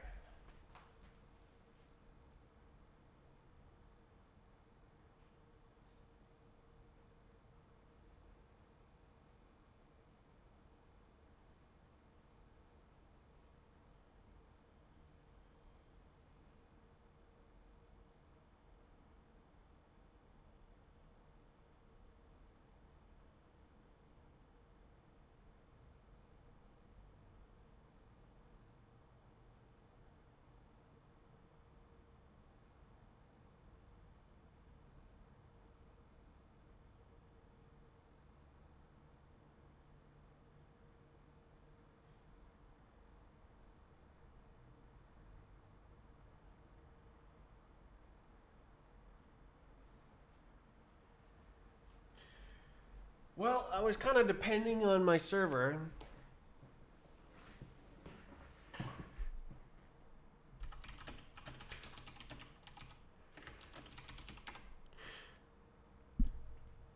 To do this.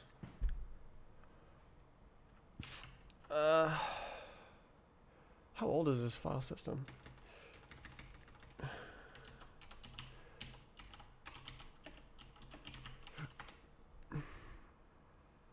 Oh.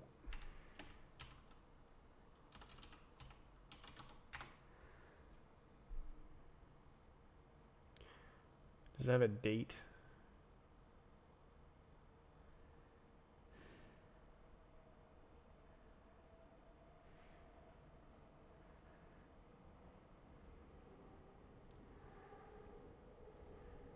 Can you nuke my Proxmox server yet?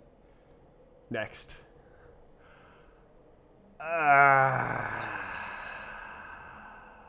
Really, it was the file system. Where's the, like, there's disk usage, right?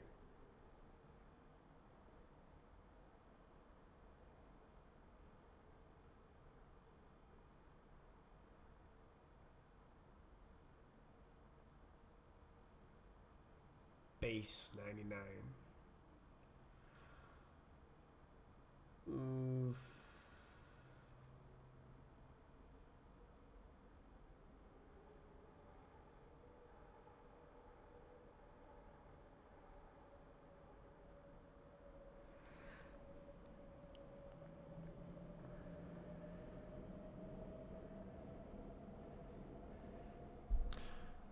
Uh,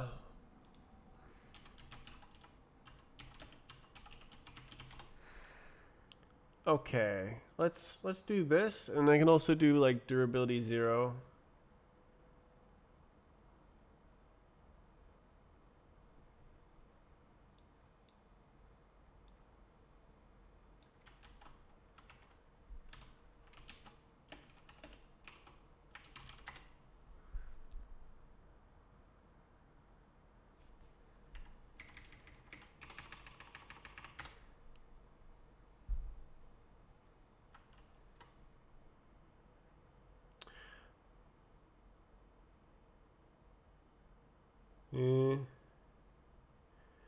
Okay, I want to say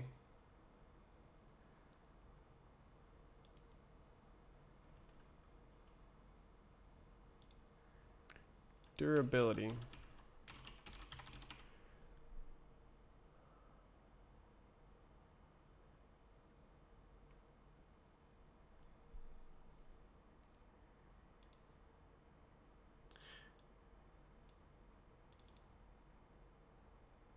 How do I change an option?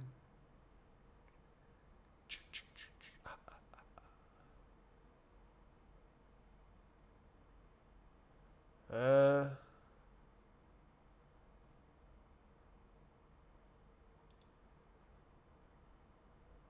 per file.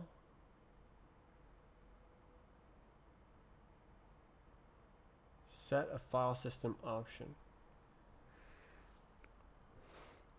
Device.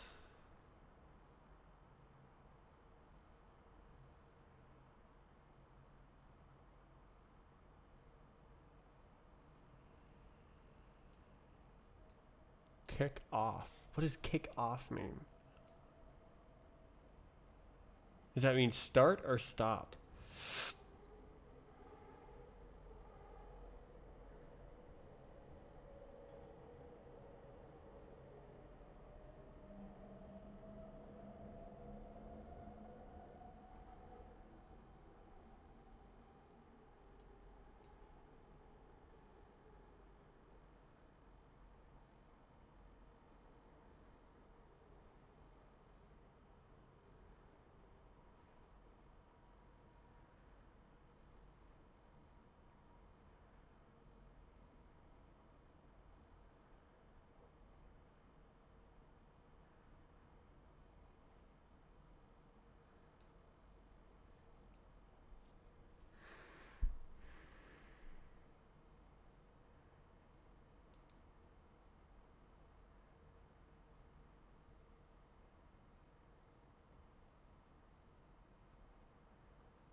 Can you only set the durability on creation?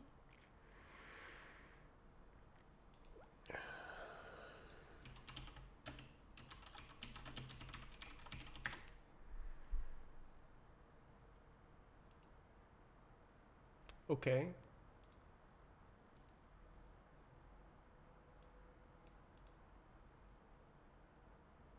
This is cool. Like, we might have a system composed of a hardware RAID, so like RAID 1 or something.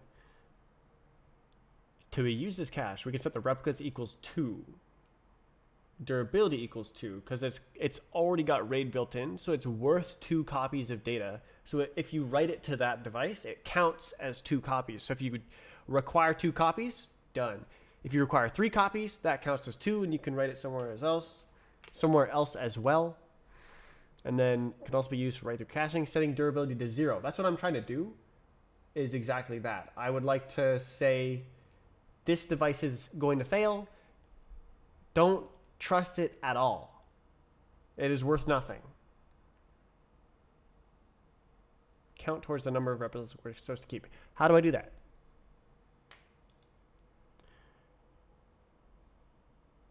Format durability 2. Yeah, that's format. Can I like specify device durability? Okay.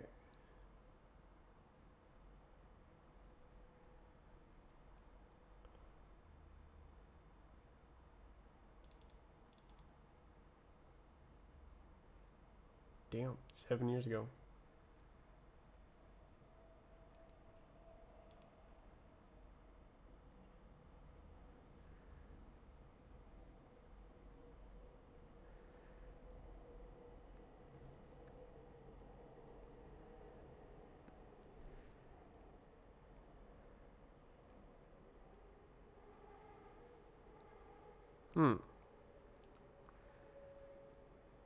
I could set state failed.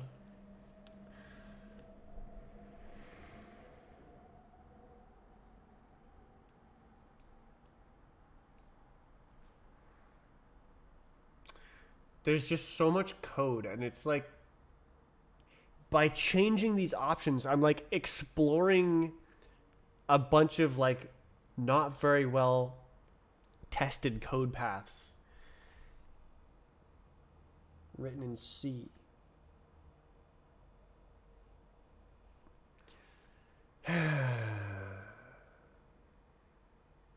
So like that would do what I want.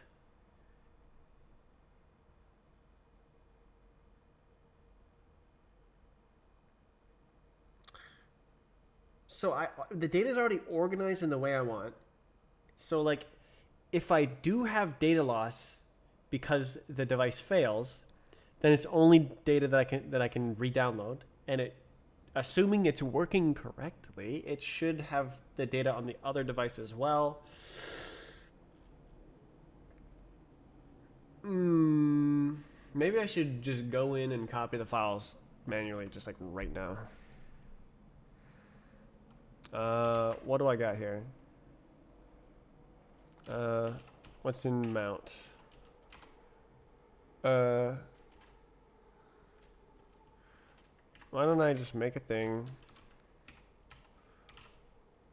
and then mount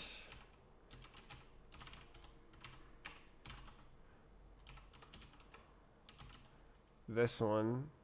I think that'll work.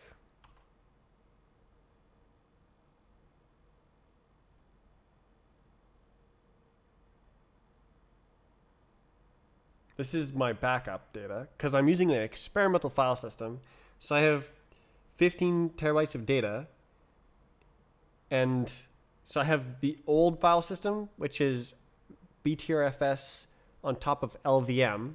You can see it's LVM. And then the new file system, which is a bcachefs multiple disk file system. Multi-disk. So it's like the same thing, but all in one and better. What I was doing was LVM is a like logical volume manager. It's like it takes the storage space of each disk and like puts it back to back to back. And so to things that are trying to read it, it looks like a big disk. It's like all the bytes are back to back to back. Cool. So if one of the disks fails, they all fail and I lose all the data. That's the old way that I was doing it. And it still exists. And I just mounted it. So I was going to copy the data from the new thing that is currently in the process of failing to the old thing as a backup, which could fail at any moment as well.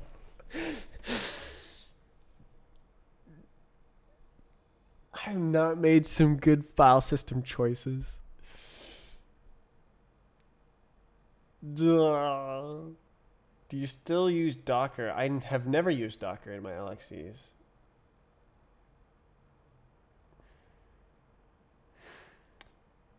Okay. Hold on.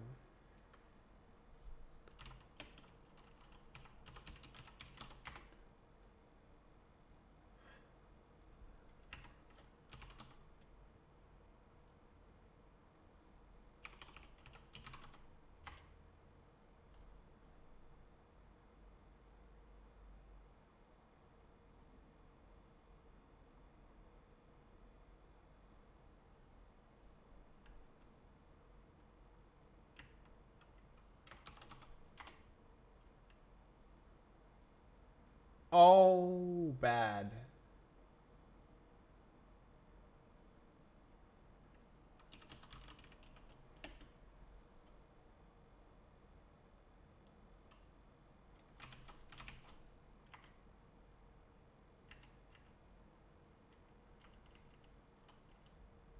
Bad.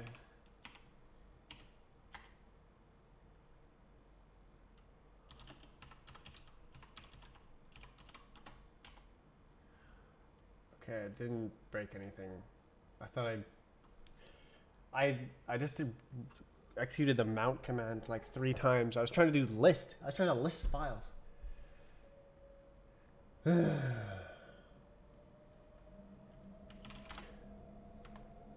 Okay. So in here, there's Proxmox, and then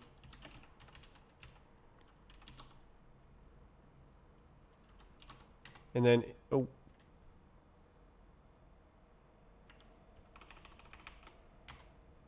Oh, LD. What am I doing? Careful.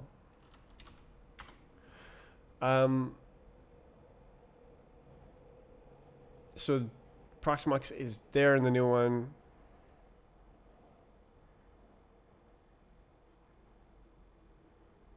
Do I care about the old container images? I'm thinking no. Because like I've used my server and I haven't needed any backup stuff. So if I just delete the old stuff, how much space is on the old?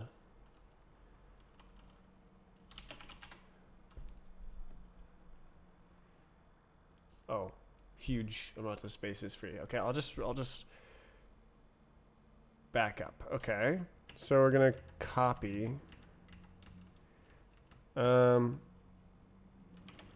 Recursive copy from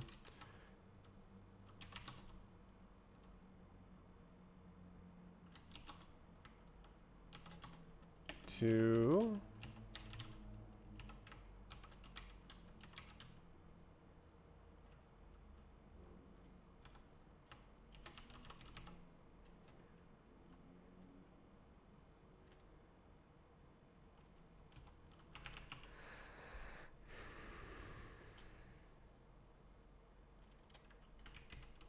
I don't know. Doesn't really matter.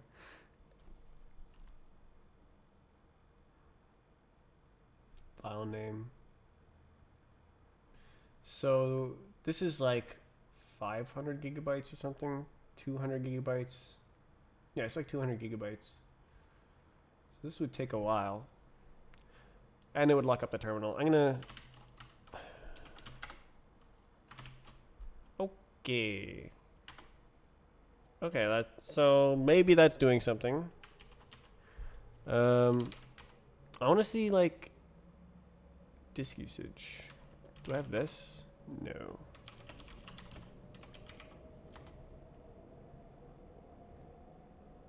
Oh. Disks.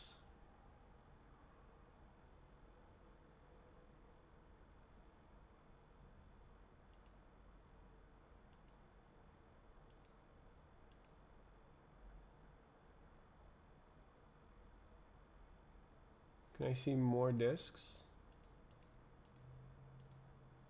There's way more disks. I want to like scroll through them.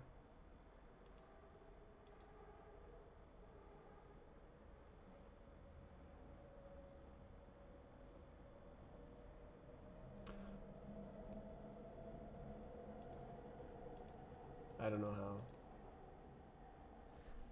D. Oh.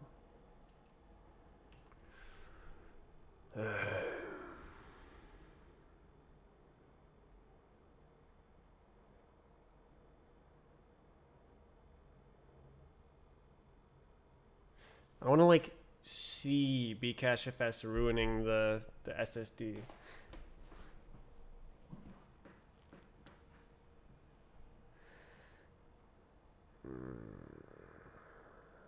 So I'm backing up my Proxmox images in case it blows up.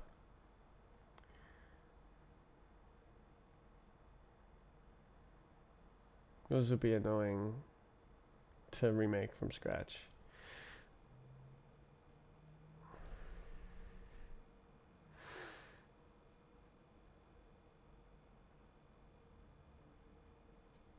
Yeah. Oh my god. Can't believe it. It just like gave up. It's like, yeah, I'm just gonna not make your new container image. I've done this a lot of times, and this is the first time it's done this. Like each one of these, it was created in the same way.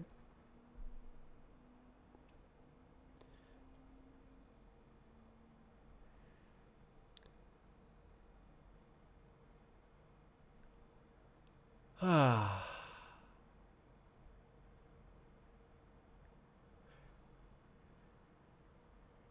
Do folders know when they were created?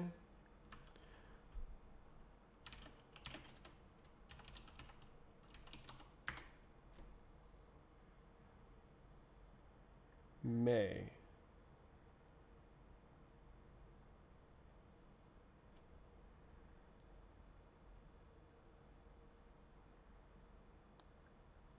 That looks like yes.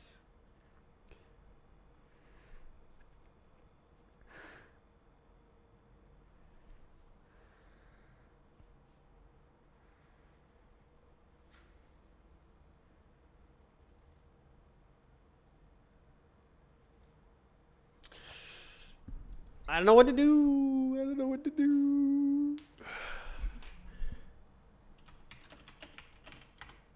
That's still going. 4%.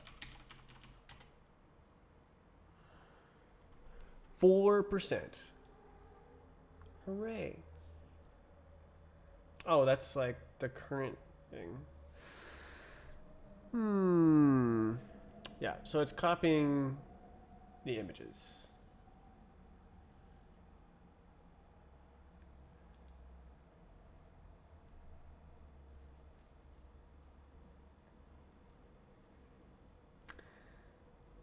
So it's reading just fine. It's not writing just fine. Oh my god! This is such a train wreck stream. I got distracted like 7 times. Like in a row while being distracted, I was distracted again by something else. Sidetracked during my sidetracks. I guess I'm kind of on track where I'm like trying to make a database. I wanted to like not run it on my desktop. So I don't like suddenly rely on my desktop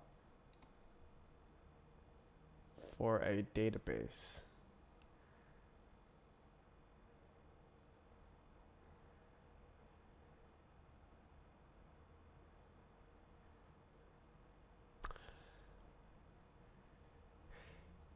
Yeah, I was really counting on creating a container to work so that I can then create a database inside the container.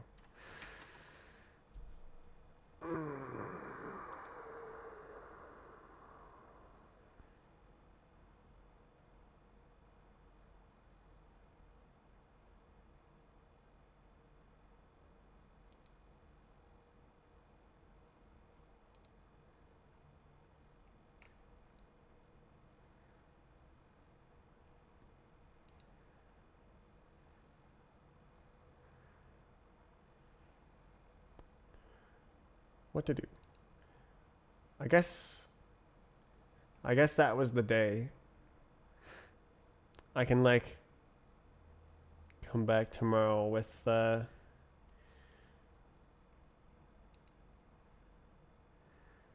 news about my server. And like try again to look into this new project.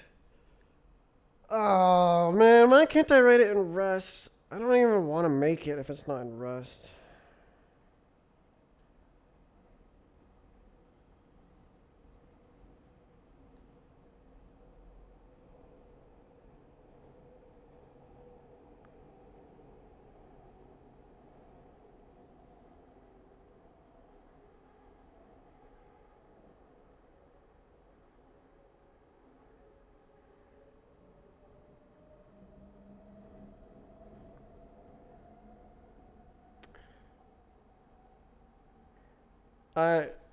I'm exhausted mentally. My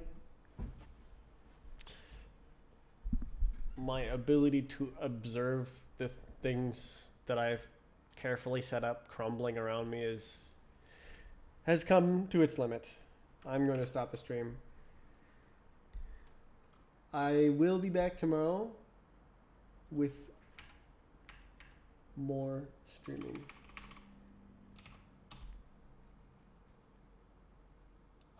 I'll continue to try to do this project. See if I can make a map thing. Appease its name, appease myself, appease the map council. Make everything just a little bit better in the world of bhop. That is all. So long, folks. Goodbye. 4-hour stream. Really? I thought it was longer. Okay, whatever. Goodbye.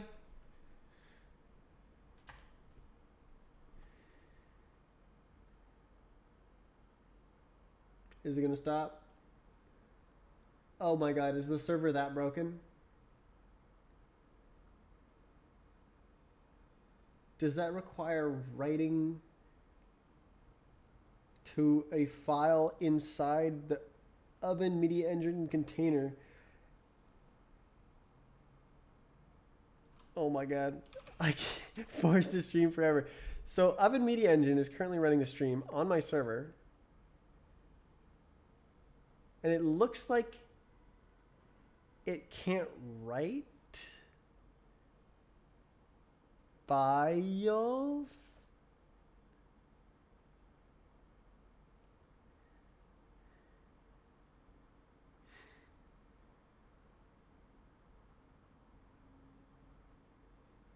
So usually I start OBS, start streaming, and then I use the REST API on Oven Media Engine and start the stream.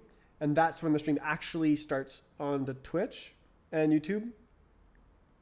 And then I stop that and then stop streaming. And like when I stop that is when it stops streaming. But I used to just leave it running on Oven Media Engine, and I could just start and stop OBS, and it would like work fine. But I started doing it like that so that I could control YouTube and Twitch separately. So it will stop streaming if I stop OBS, but This is things are broken. They are broken. I'm gonna click the stop streaming button, which is unusual. Goodbye.